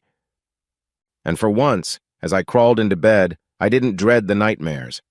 Whatever came next, I felt the faint but resolute sense of stepping onto a different path, one that might carry me beyond the ruin and into something that resembled genuine happiness. Monday morning kicked off with a burst of good news. Linda gathered us in the conference room, beaming at a congratulatory email from upper management. Apparently, the pipeline design we'd been painstakingly refining had attracted the attention of some higher-ups. They wanted to fast-track the project, possibly spinning it off into a major pilot program. "It's all thanks to the improvements you two hammered out," Linda said, nodding at me and Evelyn. "If this passes final inspection, Brandon, you'll likely be heading a specialized unit. And Evelyn, you might get ongoing consultancy if you want it." Evelyn shot me a bright grin. Specialized unit, I thought, heart thumping with excitement. Am I really on the verge of leading something big? For years, I'd slaved away in remote oil fields, dreaming of recognition. Now it was finally within reach. A ripple of pride stirred in my chest, no overshadowing gloom, no vengeful subplots, just genuine accomplishment. After the meeting, we lingered near the coffee station. Evelyn sipped her latte, eyes dancing. "This is huge. Congratulations, future project lead." I chuckled, feeling a flicker of bashfulness. "Couldn't have done it without your CAD wizardry." "I mean that." She shrugged modestly. "We make a good team, you and I. Different strengths, same drive." Something in her tone warmed me more than the coffee. A good team. That concept was alien after months of going it alone. My mind flicked back to Nicole, how we were once that starry-eyed duo tackling life's obstacles. But that ended in betrayal. Now, standing here with Evelyn, I felt the pang of old memories overshadowed by fresh potential. Don't sabotage it with fear, I told myself. Later that afternoon, while reviewing final design notes in my cubicle, I got a text from an unknown number. My stomach tensed, expecting Nicole or Derek. But to my relief, it was Garrett, a friend who'd once helped me dig up dirt on Derek. "Heard you're rocking it at the new engineering job, man. Congrats." Smiling, I typed a quick thanks back, ignoring the pang of guilt that he'd aided my revenge spree. That's in the past, I reminded myself. The rest of the day flew by in a flurry of calculations and collaboration. Each time Evelyn and I crossed paths exchanging data or adjusting specs, there was a subtle vibe between us, unspoken but tangible. By quitting time, I felt a pleasant buzz of achievement and something else, a contentment that felt alien yet welcome. That evening, Linda suggested we all grab celebratory drinks at a nearby bar. The group was small. Me, Evelyn, Linda, and two other colleagues from the design team. The bar had low lighting, a mellow playlist humming in the background. We found a booth in the corner, ordered a round of craft beers. Linda raised her glass. "To our pipeline project and hopefully many more triumphs." We clinked glasses, a warmth spreading in my chest that had little to do with the alcohol. The conversation flowed from work banter to personal stories. I found myself sharing a random anecdote from my rig days, like the time we rigged up a makeshift pulley to haul a broken generator. Everyone chuckled, especially Evelyn, who teased, "Sounds like something you'd see in a MacGyver episode." At one point, Linda got pulled into a side chat with the other colleagues, leaving me and Evelyn in a bubble of our own. She leaned closer, voice low enough to keep our words private amid the bar chatter. "So, how are you feeling about everything?" she asked, eyes reflecting genuine concern. "Are the nightmares easing up?" I considered her question. A flicker of tension clutched my stomach, recalling I'd had only one mild dream about Nicole the previous night. "They're not as intense," I admitted. "I still have echoes of things. But working on this project, having a direction, it's helping me refocus." She gave an understanding nod, sipping her beer. "I'm glad. You deserve a break from all that pain." My gaze settled on her soft features, the kindness in her eyes. Part of me wanted to thank her for stepping into my darkness and helping me see a path out. Instead, I just said, "I appreciate you asking and listening." Her lips curved into a small smile. "Anytime, Brandon." Suddenly, Linda slid over, half-tipsy from the celebratory vibe. "Hey, you two," she exclaimed playfully. "No secret alliances over here. We're all in this success together." She mock-pouted and Evelyn laughed, leaning back to include her in the conversation. The moment was light, comfortable, so different from the suffocating tension I'd grown used to. As the evening wound down, we split the check. Linda suggested a ride share, but Evelyn had her own car, and I offered to walk her to it. Outside, the night air was crisp, city lights glimmering off the pavement. A gentle breeze carried the scent of damp leaves, reminding me autumn was settling in. We reached her car, parked beneath a flickering street lamp. For a moment I hesitated, words tangling in my throat. Then I cleared my throat. "I had a good time tonight. Feels nice to celebrate something positive." She nodded, gaze warm. "Agreed. Usually my freelance gigs mean I'm celebrating alone with a microwave dinner." A shy laugh escaped her. So this was refreshing. Impulsively, I stepped a fraction closer. My heart pounded, uncertain. A part of me worried about crossing professional boundaries. Yet the closeness between us felt natural, an unspoken understanding. She didn't move away. "Evelyn," I began softly, "I know we're both busy, but maybe we could do more than just coffee and drinks with the team. Something just us." Her eyes lit with a softness that made my breath catch. "I'd like that," she murmured. "No spreadsheets, no pipeline deadlines, just us." A subtle current of anticipation charged the air. For a fleeting moment, I considered leaning in, maybe brushing a kiss on her cheek. But caution tugged at me too soon, or maybe too complicated. Instead, I just let my hand graze hers. A gentle squeeze, hoping she felt the intent behind it. She smiled, understanding. "We'll figure it out," she said. "One step at a time, right?" "Right." My throat felt tight with an odd mix of nerves and delight. As she unlocked her car, I murmured, "Good night, Evelyn. Drive safe." "You too," she replied softly, sliding into the driver's seat. The door closed, and I stepped back, watching her headlights fade as she drove off. Walking back to my own car, my mind buzzed with a strange euphoria. This is more than just a co-worker friendship. The realization made my chest flutter. In the distance, neon signs flickered in the city's sprawl, but it didn't feel bleak or lonely tonight. For once, the darkness brimmed with possibility. At home, I tossed my jacket on a chair, a small grin tugging at my lips. The adrenaline from the day's triumph and the evening's closeness with Evelyn pulsed through me. A faint stab of guilt tried to surface memories of Nicole's last pleas, but I pushed them away, recalling how far I'd come. "I'm allowed to find happiness," I told myself, flicking off the kitchen light. Before bed, I checked my phone. No new messages from Nicole or Derek, which was a relief. Setting the phone aside, I crawled under the covers. My thoughts drifted to the pipeline's success and Evelyn's bright laughter. In that moment, I felt something akin to genuine contentment.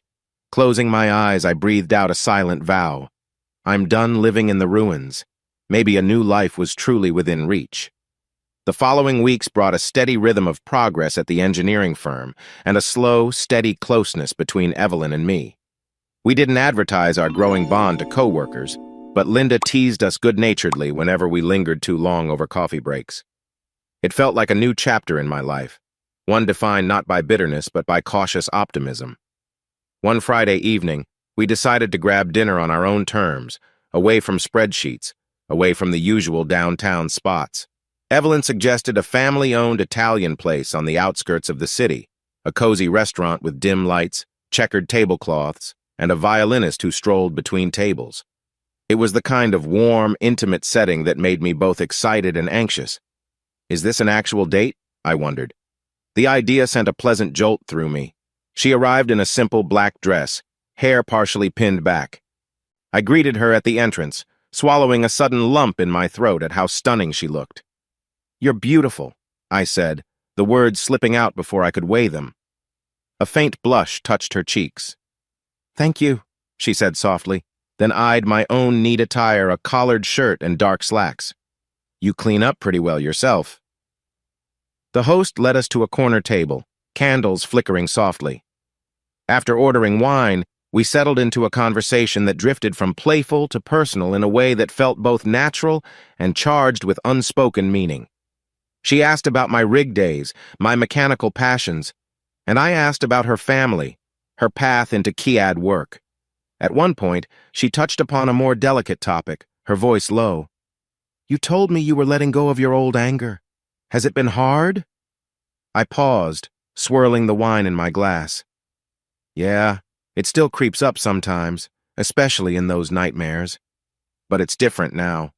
Like the rage is no longer my driving force. Now I'm driven by the possibilities of what I can do next in my career. And maybe—" I trailed off, meeting her eyes. She reached across the table, briefly covering my hand with hers. "I'm glad to hear that. You deserve a future not defined by pain." Warmth spread through me at her gentle contact. I briefly recalled how, in the past, a single mention of Nicole or Derek would set me off. Now, their shadows felt distant, overshadowed by Evelyn's presence and the soft violin music drifting through the restaurant. Our food arrived hearty plates of pasta swimming in rich sauces. We laughed about the over-generous portions, each sneaking bites from the other's plate. I couldn't recall the last time I'd felt so light. Occasionally, my mind flickered to Nicole's last epilogue. I'd heard her struggling with finances, apparently barely scraping by. But the pang of guilt was less potent now. I'd done what I could to sever those ties, and I was finally allowing myself to move on. After dinner, we stepped into the crisp night air. A light drizzle had begun, the city lights shimmering across wet pavement. Evelyn peered up at me, rain droplets glinting in her hair. We were standing by my car, hesitant to say goodnight just yet. "It's so beautiful after the rain," she murmured, glancing at the glistening sidewalk. I nodded. "Feel like taking a short walk?" She agreed, so we strolled side by side down the quiet street, our footsteps echoing. At a darkened corner, the glow from a distant street lamp cast a halo around us. My heart thumped as I felt her hand brush mine. Tentatively, I intertwined our fingers, hoping it wasn't too forward. She squeezed back, a gentle acceptance that sent my pulse racing. We walked a few more paces in comfortable silence before I gathered the courage to speak. "I really like being around you," I admitted quietly. "You're the first person in a long time who makes me feel hopeful." Her eyes reflected genuine warmth. "I feel the same." "You're strong, Brandon, more than you realize. Letting go of old wounds takes courage." My chest tightened with emotion. For a moment, we just stood there, rain-soaked pavement around us, city hum in the background. Then, driven by a mix of gratitude and longing, I leaned in. Our first kiss was soft, tentative, yet it carried the weight of everything I'd endured and everything I hoped for. She didn't pull away. Instead, she returned it, a gentle press of lips that sent a thrill through my entire body. When we broke apart, a slight flush colored her cheeks, mirroring my own flustered joy. We both laughed softly at the intensity of it all. Still holding hands, we wandered back to my car, heartbeats unsteady in the best way possible. In the weeks that followed, our closeness grew. We spent more time together outside work dinners, walks by the riverside, sometimes just watching movies on my couch. There were moments of heightened intimacy, the two of us discovering each other's warmth and vulnerability. We approached those encounters with quiet respect, lingering touches, and tender exploration. I found that her gentle presence helped me shed the lingering self-doubts that surfaced whenever I thought of my failed marriage. With Evelyn, intimacy was not about drowning pain, but about sharing trust. We never rushed or pushed boundaries that felt uncomfortable. Whenever I caught flashes of old memories, Nicole's betrayal or Derek's smug grin, I'd refocus on Evelyn's voice, her steady breathing, or the comforting press of her palm against mine. Gradually, the nightmares lessened, replaced by dreams that, while still murky, no longer woke me in terror. One evening after a particularly long day at the office, she came over to my apartment. We cooked a simple dinner chicken stir-fry and ended up sprawled on my living room floor, sorting through old photos I'd stuffed in boxes after the divorce. Some were childhood snaps, others random Polaroids from my early days on the rig. I skipped over the wedding pictures, those I'd hidden deeper in the box, not wanting that heavy reminder to intrude. She pointed to a faded shot of me around 18, standing beside a beat-up Chevy truck. "You look so serious," she teased, Like you were already planning the next big invention. I laughed, brushing my thumb over the photo. I probably was. My gaze flitted to the small corner of the box where my wedding album was wedged beneath other keepsakes. A pang tugged at me, but I forced a breath, reminding myself that was the past. After a moment, I shut the box lid, gently steering the conversation back to lighter topics. Later, as the night deepened, she rested her head on my shoulder. "You know," she murmured, voice tinged with affection, "you're allowed to let those memories go. Keeping them hidden might keep them from your eyes, but not your heart." I kissed the top of her head. I know. I'll get there. In her presence, it felt possible like someday I'd muster the courage to discard those relics fully. Not out of anger, but out of acceptance that the life depicted there no longer belonged to me. I walked her to the door eventually, heart full and slightly sore at the thought of parting. She gave me a lingering hug. "Thank you," she whispered, though I wasn't sure for what exactly. Maybe for trusting her, maybe for letting her in. Either way, it made me realize how deeply I was beginning to care for her. When she was gone, I stared around my apartment, struck by how different it felt compared to the lonely walls I'd encountered months ago. Evelyn's subtle presence, her laughter, her footprints, the way she rearranged the pillows left an imprint of comfort. This is what it means to heal, I thought, a faint smile curving my lips. And for the first time, I recognized that the bitterness I'd clung to was fading, replaced by a cautious but genuine love. I've started letting go of Nicole and Derek entirely, I realized. The thought was both liberating and a little surreal. Sighing contentedly, I slid into bed. My future, for once, seemed like a horizon tinged with promise rather than regret. Autumn slipped into early winter, the leaves outside turning crisp and golden before swirling away in chilly gusts. Work progressed fast. The pipeline design neared its final review stage, and I was notified that I'd likely be offered an even bigger leadership role if everything checked out. Meanwhile, my personal world was evolving at a pace I never expected. Evelyn and I grew closer, forging a bond that felt surprisingly steady. We never labeled it explicitly. Boyfriend-girlfriend sounded almost trivial for the weight of what we were sharing, but we fell into an easy, affectionate routine that felt right. One snowy evening, Thomas invited me over to his small house for a casual dinner. He'd heard rumors about my blossoming relationship, though I never confirmed details. I pulled up to his place, the driveway dusted with white powder, and let myself in with a polite knock. Thomas greeted me in a cozy sweater, leading me to his modest living room. He had chili simmering on the stove, the air scented with tomatoes and spices. I glanced around, noticing a few family photos on his mantel, images of him with relatives I'd never met. He offered me a warm beer from the fridge, and we settled at the kitchen table. "So," he began, eyes twinkling, "I hear from Linda that you and Evelyn are quite the dynamic duo lately." I chuckled, not too surprised. Linda had a knack for picking up on undercurrents. "We are," I admitted. "She's special. I didn't plan on this, but it's happening, and it feels good." Thomas smiled. "I'm glad, Brandon. Really. After everything, you deserve someone who respects and inspires you." I stared into my beer. It's crazy how life flips. A few months ago, I was a walking storm cloud. Now I'm almost content. I hesitated, then added, "I'm also considering a move." His brows arched. "A move?" I explained how the company offered me a chance to relocate to a bigger city a few hours away if I took on the expanded engineering role, essentially heading a new unit for advanced pipeline systems. It came with a significant pay bump, but it also meant uprooting. Part of me wants a clean slate. This apartment, these streets, they remind me of the pain, but part of me wonders if I'm running away. Thomas sipped his beer thoughtfully. "Sometimes a new environment helps you shed old shadows. Just make sure you're not making the decision out of fear." He ladled chili into 2 bowls, and we ate, the warmth of the stew a pleasant contrast to the cold outside. Midway through the meal, he asked, "Have you told Evelyn about this possibility?" I shook my head, uneasy. "Not yet. I only got the official talk last week, and I'm not sure how to bring it up. We're not exactly living together, but we're involved." Thomas's expression turned serious.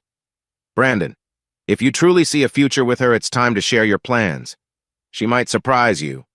He leaned back, crossing his arms. You've come a long way from the guy consumed by revenge. Don't sabotage yourself by hiding important decisions. A pang of realization hit me. He's right, I thought. Evelyn deserved honesty. If she walked away, I'd respect it. But if we were building something real, maybe we'd face this choice together. We finished dinner, the conversation drifting to lighter topics. Thomas cracked a few jokes about Linda's office antics, and I found myself smiling more easily than ever around him. No tension or scolding about my anger. Maybe he sensed I'd finally found a measure of peace. Driving home through the softly falling snow, I recalled Thomas's words. Don't sabotage yourself.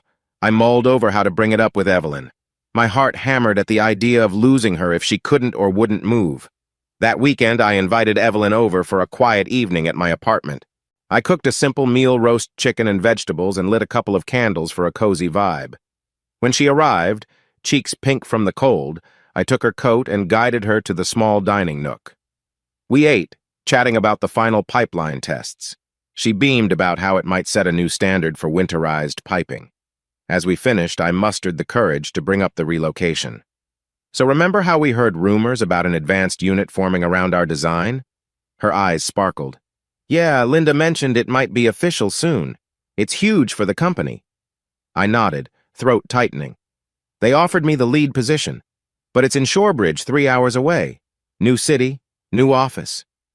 Evelyn paused, absorbing the news. That's a big step. Have you decided? I exhaled slowly. Not fully. My gut says it's a great chance. I won't lie, I want a fresh start, away from the ghosts here. But there's something else holding me. I trailed off, meeting her gaze. She set her fork down, expression calm but with a hint of vulnerability. I'm guessing that something else might be me? Yeah, I said softly, placing my hand over hers. My chest pounded. Evelyn, I don't want to lose what we have. I also don't want to pressure you into leaving your life here.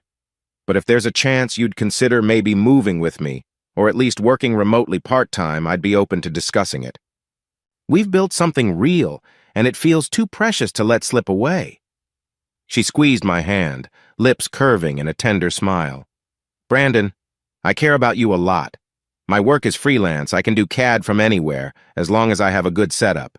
So, moving isn't impossible for me. The real question is, are we ready for that leap? A wave of relief and excitement coursed through me. That's the question indeed. It's scary, I won't deny it, but I know that the life I had here was tainted by old pain. You've shown me something new, something better. I'd rather face the future together, if you want that. Evelyn's eyes glistened briefly, as though emotion welled behind them. I do want that, she whispered. We can figure out details, timing, finances, everything. But yes, I'm open to trying. My heart soared, and I realized this was the first time in a long while I'd allowed myself genuine hope for the future without feeling it was a betrayal of my past self. We talked for hours, brainstorming how we might find an apartment in Shorebridge, how she'd coordinate her freelance clients, whether we'd sublet or sell my current place. The conversation was practical, yet laced with a thrill of possibility. Late that night, we curled up on the couch. She rested her head on my shoulder, and I skimmed my fingertips along her hair. I never expected to find someone like you, I murmured, voice hushed in the quiet living room. Outside, the snow fell steadily, blanketing the city in pale silence. She lifted her gaze, a gentle seriousness in her eyes. Me neither. But I'm glad we found each other in the middle of all this chaos. A tender moment followed, no words needed. Our closeness spoke volumes, warming me from the inside out. Eventually, I escorted her to the bedroom with a light-hearted grin, letting the day's anxieties melt away. We embraced beneath the soft glow of a bedside lamp, the hush of falling snow outside punctuating our quiet laughter and whispered reassurances. It was intimacy that felt earned, not forced, a sweet contrast to the tumult I'd known before. The next morning, she noticed the old wedding album tucked in a box in the closet. A pang hit me, but I didn't panic. Taking a deep breath, I gently removed the album and stared at its cover. Time to let it go. Evelyn watched quietly as I flipped it open, glancing at a few photos. Nicole in a simple white dress, me with a forced grin that in hindsight seemed naive. I felt a curious calm. Yes, that was my past, but it no longer defined me. Evelyn gently rested a hand on my shoulder. "You ready?"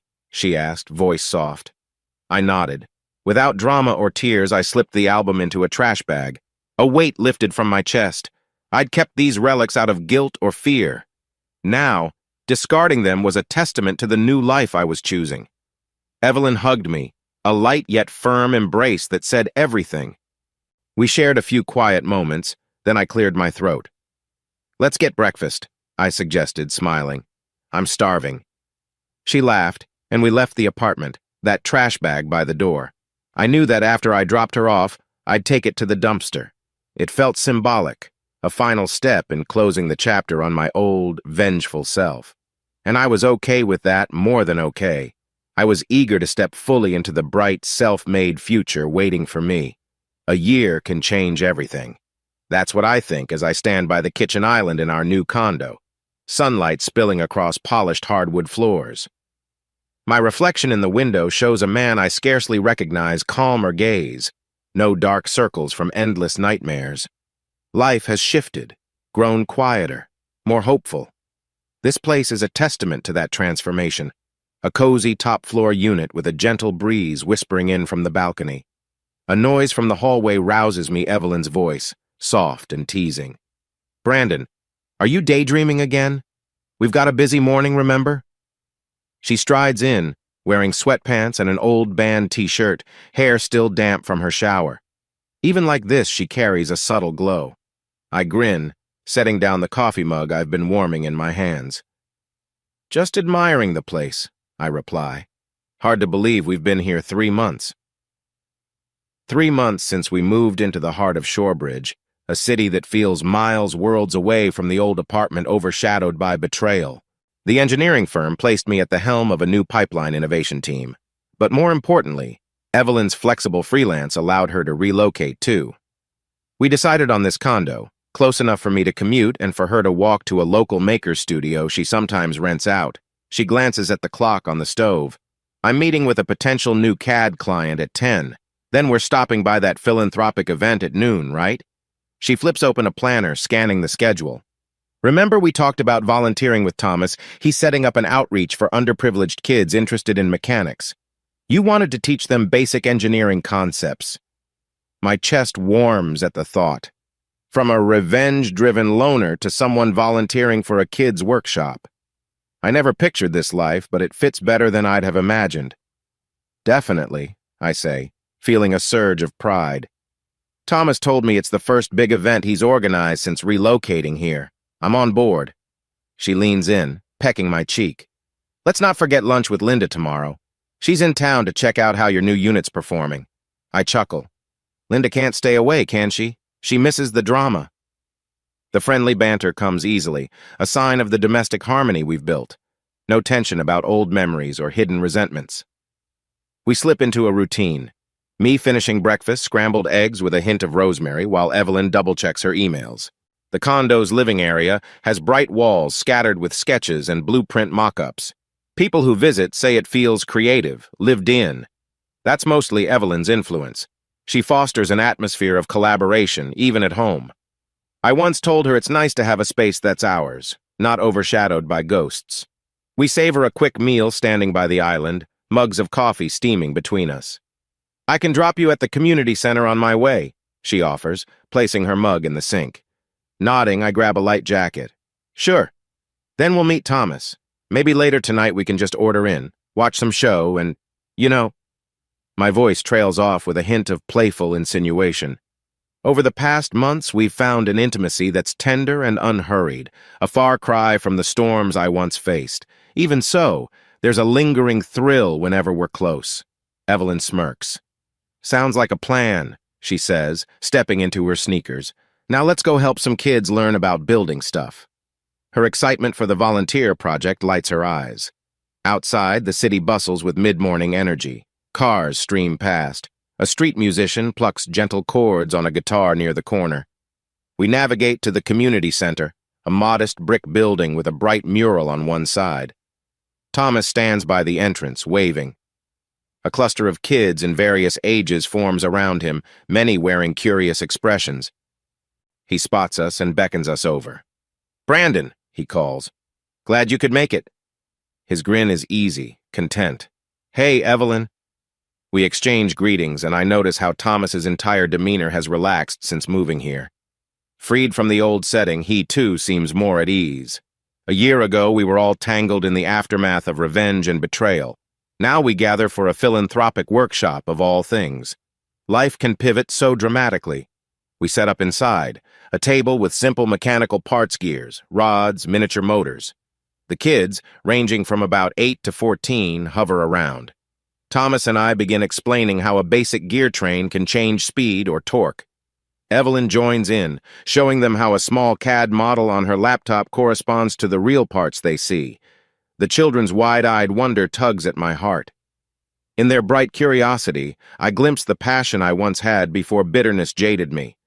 I patiently guide them, letting each child fit pieces together, watch gears spin. One girl, maybe 11, beams at me. "This is so cool," she exclaims. "I didn't know I could make stuff move like that." I smile, remembering how I felt the first time I fixed a lawnmower. You can. And you can do way more with practice. During a short break, Thomas pulls me aside. "This is something, huh?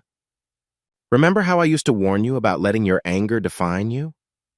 I nod, scanning the row of kids giggling as Evelyn demonstrates a pivot design on her screen. "You were right," I say quietly, sincerity in my tone. "I'm grateful you didn't give up on me." He shrugs.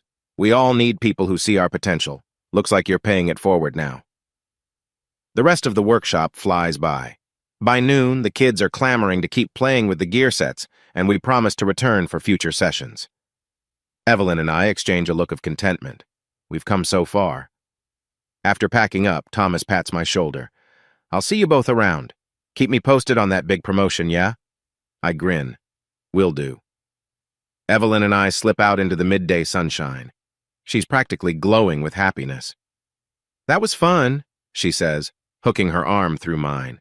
Seeing them light up makes me remember why I love design and engineering in the first place. "Exactly," I murmur, pressing a quick kiss to her hair. "And I love that we get to share it together."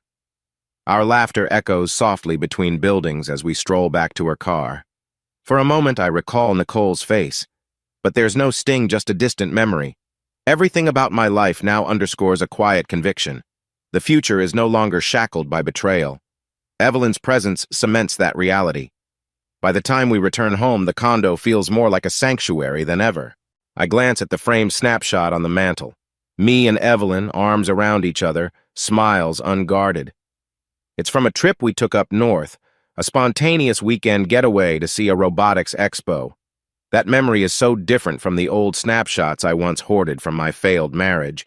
I cast those aside both literally and emotionally months ago. Evelyn sets her keys down, stepping close. A comfortable hush envelops us. She leans in, lips brushing mine in a sweet kiss that resonates deeper than words. I gently cup her cheek, thinking how lucky I am to have found not just a partner, but a co-creator in this new life. "Ready for lunch?" she murmurs, pulling back just enough to speak. I exhale a soft laugh. "Sure, I'll grab takeout menus and we can lounge on the couch. My treat." "Deal," she says, eyes brimming with fondness. The day's simple joys, a volunteer workshop, a cozy lunch, the promise of a slow, lazy evening feel like the epitome of contentment. I realize how ephemeral heartbreak can be once you open yourself to genuine care. And so, with that subtle reminder of how drastically life has changed, I follow Evelyn to the couch, an arm draped around her waist. I may never fully erase the scars left by Nicole's betrayal, but here, in this bright present, I feel truly free. This is what it means to move on. My mechanical mind, once devoted to vengeance, is now devoted to building something new, something that hums with promise. The early winter breeze tugs at my scarf as I step out of the engineering firm's lobby. Snow flurries swirl in the streetlights, casting shifting patterns across the pavement. It's been a long day late meeting with Linda and her team, but the progress is worth it. We're finalizing the pipeline's next expansion, which might open doors for further philanthropic projects. My chest buzzes with that familiar sense of accomplishment. A half hour ago, Evelyn texted me about picking up groceries for tomorrow's dinner. I decide to swing by the supermarket a few blocks away. Tucking my gloves on, I walk briskly, my breath forming small clouds. Inside the brightly lit store, I grab a basket, glancing at my phone to confirm the short list of produce. The place is busy, families weaving through aisles, couples debating which pasta sauce to buy. I meander past the fresh fruit section, half lost in thought about marinade recipes. Then, like a jolt, I spot a figure near the dairy aisle, brown hair, slight frame, rummaging through a sale bin. Nicole. My entire body tenses, memories rushing like a cold undertow. The last time we had a face-to-face confrontation, she was in tears, begging for help. That was more than a year ago. We've had no direct contact since. She never reached out again, presumably aware I'd moved. My heart drums a slow, uneven beat. Do I walk away? But she turns, eyes locking on mine. Her expression shifts from mild surprise to a flash of something else, embarrassment, maybe fear. We stand a few feet apart, the supermarket's fluorescent lights bleaching the color of everything.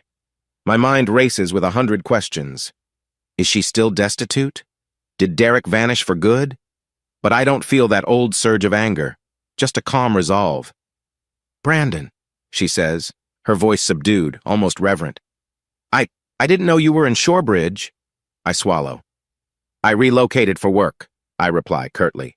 My instincts scream caution, yet I also sense no immediate threat. She looks worn, older than her years, wearing a simple jacket that's seen better days. Nicole shifts her weight, glancing at the basket in my hand. You look good, she murmurs. Things must be going well for you. A flicker of memory, me alone in that old motel, seething with rage. How far I've come. They are, I say, not elaborating. The hush of the aisle muffles the bustling store around us. Her eyes dart to the tile floor. She seems tense. I heard rumors you got a big promotion, and that you...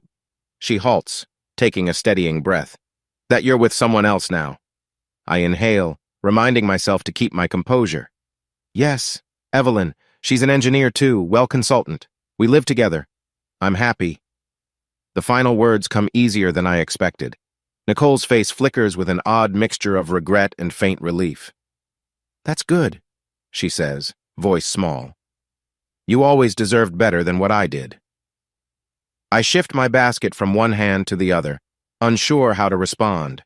Her remorse feels genuine but doesn't stir the old fury I once carried. Instead, I recall Evelyn's gentle encouragement to forgive myself for all that happened. Maybe that extends to forgiving Nicole, in a quiet, final way.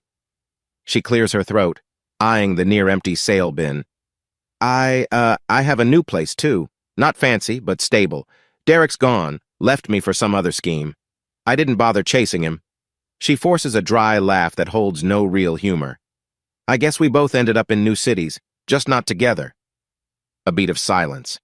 The overhead speakers switch songs, some cheerful pop track at odds with our tense reunion. I sense she wants something from me, maybe a conversation, maybe a job referral. But I remember how we parted, how she drained me of my last sympathy. I hold on to the boundary that's kept me sane. She shifts her gaze up, voice quivering. I'm not asking for money. I just want you to know I'm sorry. For everything. I still can't believe how stupid I was. You were building a future for us and I threw it away.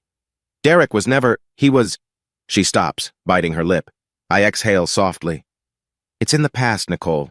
I'm done carrying anger about it. My tone is calm, final. You don't owe me anything, and I don't owe you anything either. A flicker of relief crosses her features. That's fair, she whispers. She rubs her eyes, then glances away. I heard you do volunteer work with that mechanical youth program. You're helping kids, that's kind of you. I nod, a small smile tugging at my lips. I want them to see what's possible if they stick to good opportunities. I let the meaning resonate.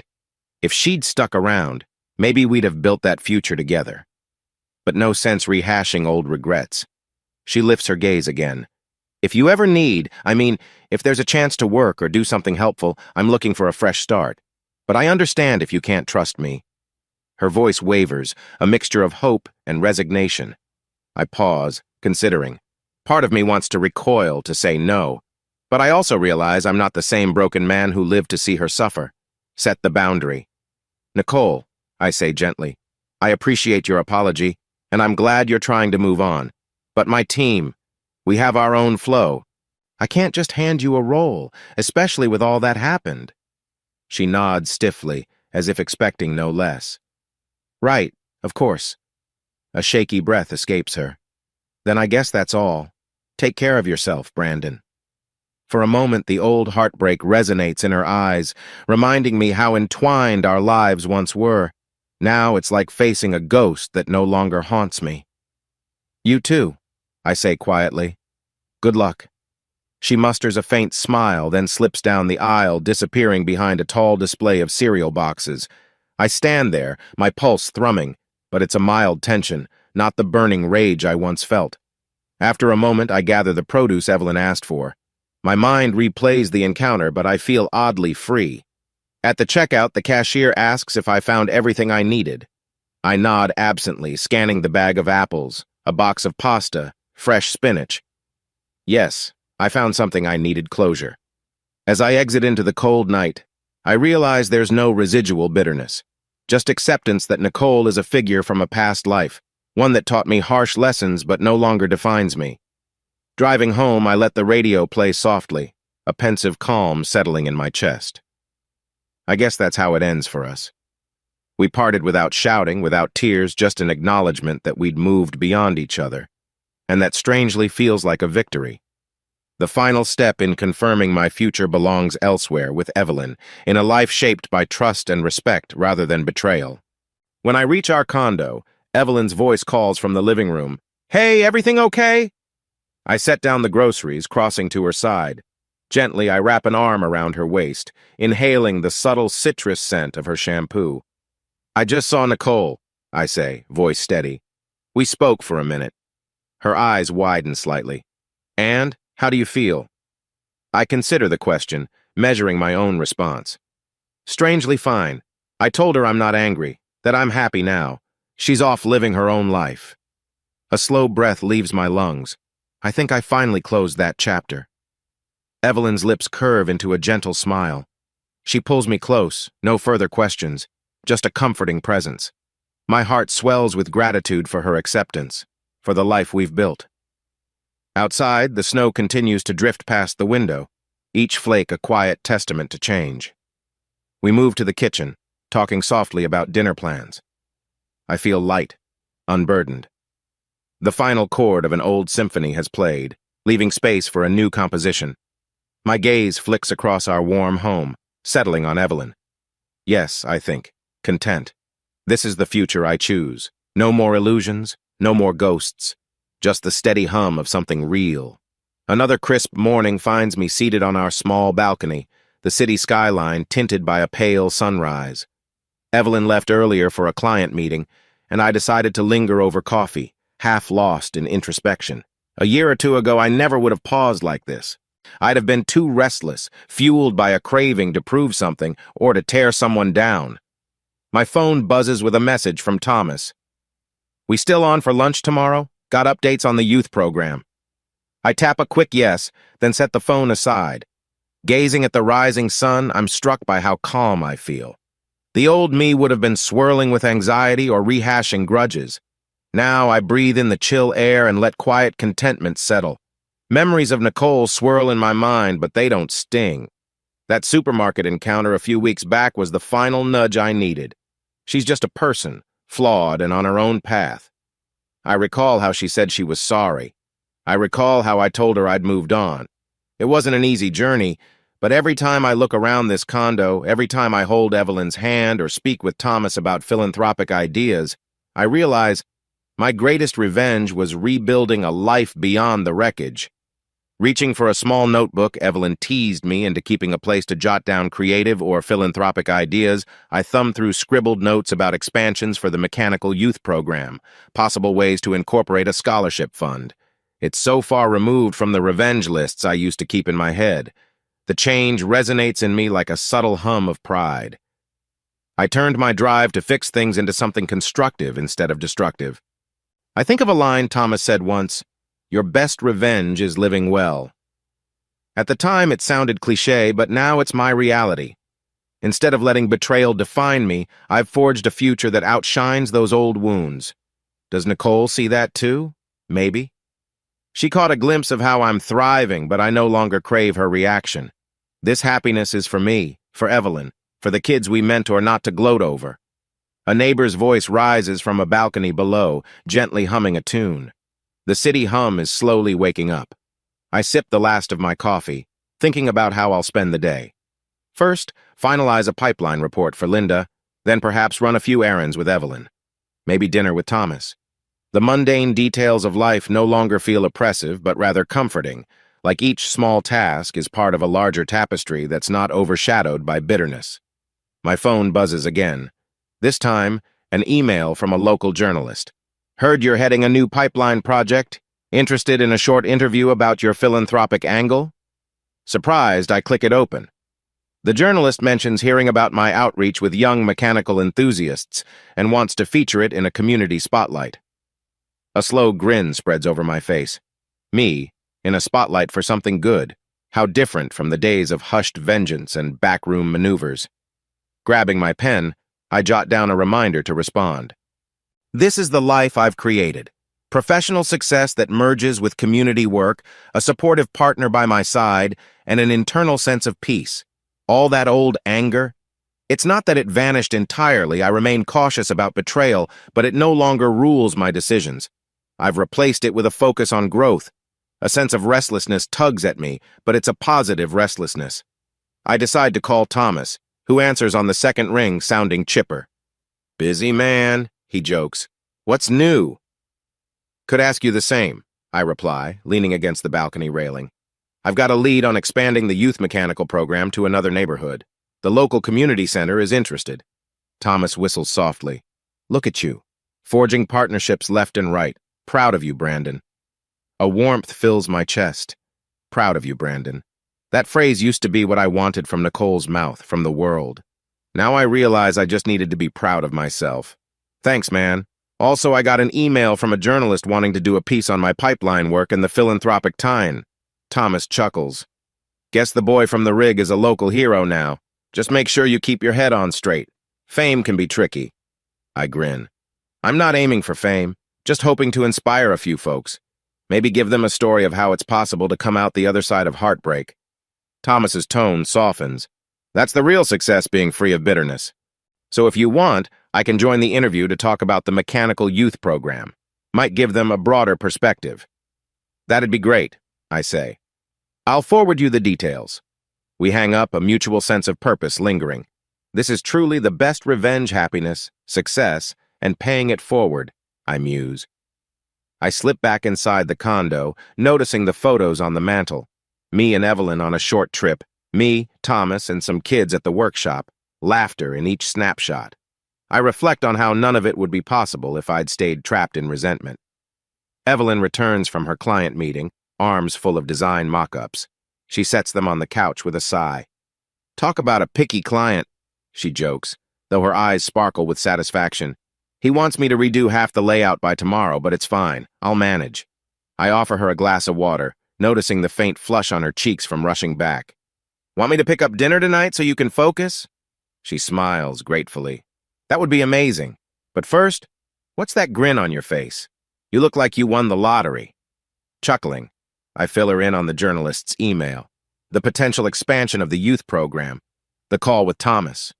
She lights up, pride evident.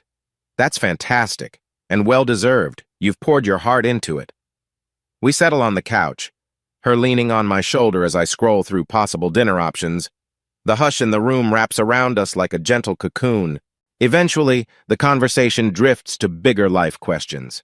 She asks if I've thought about marriage, children, philanthropic expansions. The curiosity in her eyes suggests she's open to all of it, but not rushing me. I breathe in, letting the question settle. For the first time, I don't feel a jolt of panic at such talk. "I have thought about it," I admit. "A year ago, I couldn't fathom trusting someone enough to consider marriage again. But with you," my voice drops. "I'm not opposed to the idea." Evelyn's smile is soft, her hand lacing with mine.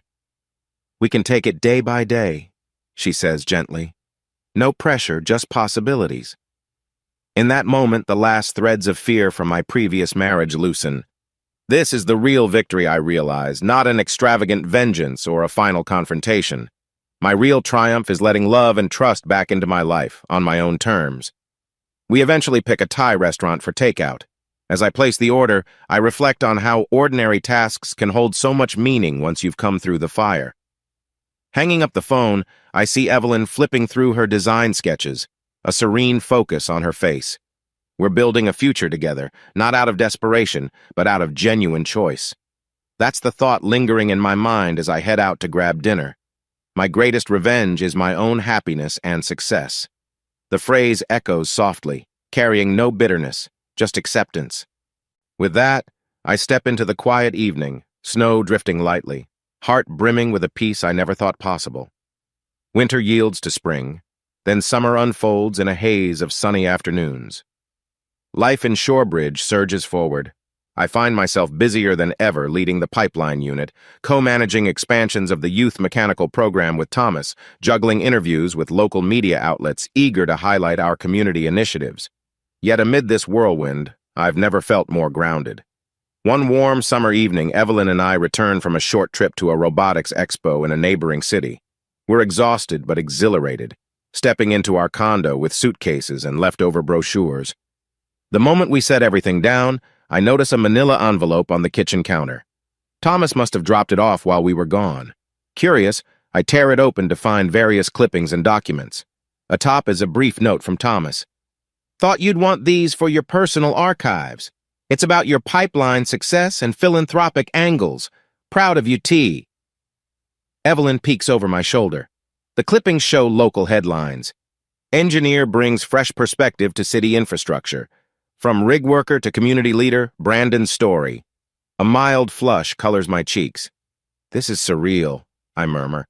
"I used to fix junked lawnmowers. Now I'm public interest news." She arches a brow, smiling. "It's not surprising. You're building more than pipes. You're building a legacy, especially with these youth programs." The word legacy stirs something in me. A year or two ago, my legacy was a scorched earth approach to betrayal. Now it's mentoring kids, forging new mechanical innovations, and forging a life with Evelyn. My chest feels both light and full, an odd but gratifying combination. We share dinner, leftover takeout from a small cafe, then settle on the couch as the sun dips behind city buildings. Evelyn reclines against me, pointing at one of the clippings. They even mention your personal transformation without specifics, but they hint at how adversity fueled your drive. I huff a small laugh. If only they knew the real story, how revenge once consumed me. But I guess that's behind me now. The mention of revenge triggers no bitterness, just a memory of a man who existed to tear down his betrayers. I'm not that man anymore. Evelyn sets the clippings aside. Her gaze meets mine, affectionate yet tinged with a question. "You've mentioned Thomas's desire to expand further. Have you thought about branching into other philanthropic endeavors?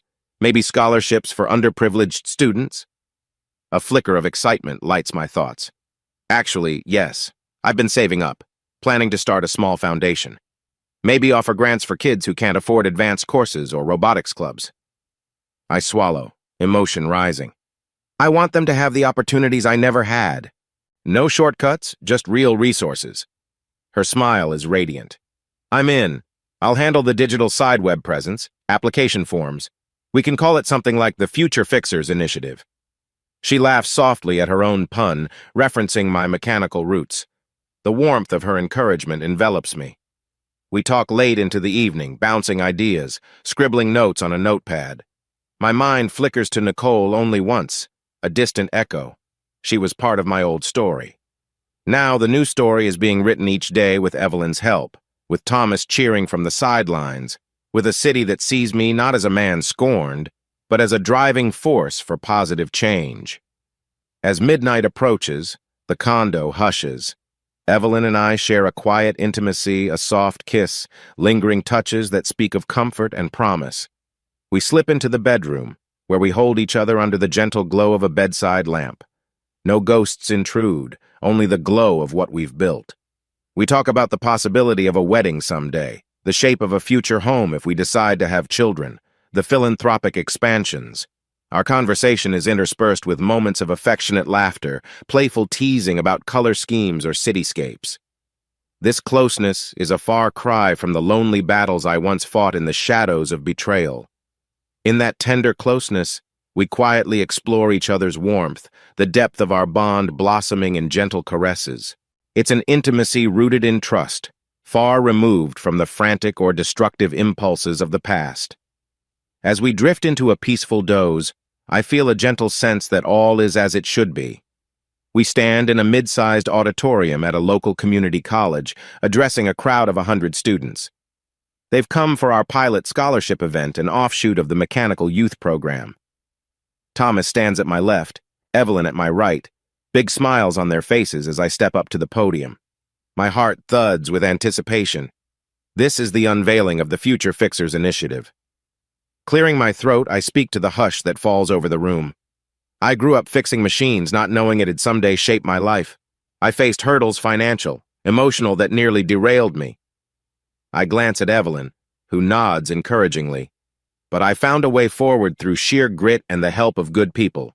Today, with the help of my colleagues and mentors, I want to offer that chance to others.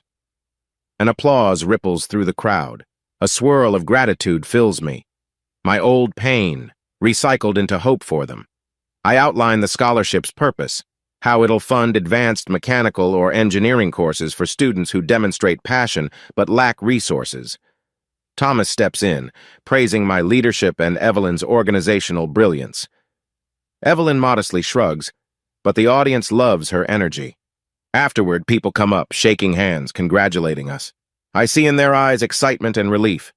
These kids might not face the same traps or loneliness I once did. That realization cements my sense of closure. Later, we gather in the hallway, me, Evelyn, and Thomas. The auditorium clears out, students heading home, clutching flyers about the new scholarship. I lean against the wall, exhaling a satisfied breath. Thomas pats my shoulder. Remember when I told you, don't let vengeance define you?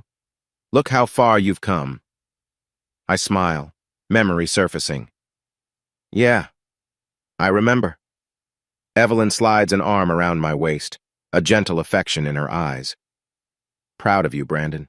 You turned heartbreak into something beautiful. I dip my head in humble thanks. Couldn't have done it alone, I murmur, voice thick with sincerity. Both of you played a role in helping me see beyond the pain. Thomas checks his watch. We should celebrate. Drinks, or maybe coffee for me, it's been a long day. Evelyn and I exchange a grin. Let's do coffee, she suggests. Then we can plan the next steps in expanding the scholarship, maybe even a robotics summer camp. The idea lights a spark in all of us. We move toward the exit, conversation flowing about what's next. As we step outside, the late summer sky stretches overhead, streaked with pink and gold. I catch my reflection in the glass doors, no longer the bitter, haunted man. Instead, I see someone who overcame betrayal, forging a life brimming with purpose and love. In that soft twilight, I let myself reflect on Nicole one last time. She's out there somewhere, hopefully finding her own way. I no longer need to know the details. My story isn't about her anymore. It's about me, Evelyn, the kids we'll help, and the legacy we're building. The final chord of the old symphony has faded, replaced by a new melody, one that resonates with healing, ambition, and compassion. Ready? Evelyn asks, stepping closer, fingers twined with mine. Her face glows with contentment. I nod, heart steady. Yeah, let's go. Together with Thomas, we head down the sidewalk, voices mingling in lively discussion. The city lights gleam ahead, a tapestry of possibilities. And for the first time, I allow myself to imagine a lifetime of shared moments, deeply grateful, deeply assured that the future is indeed bright.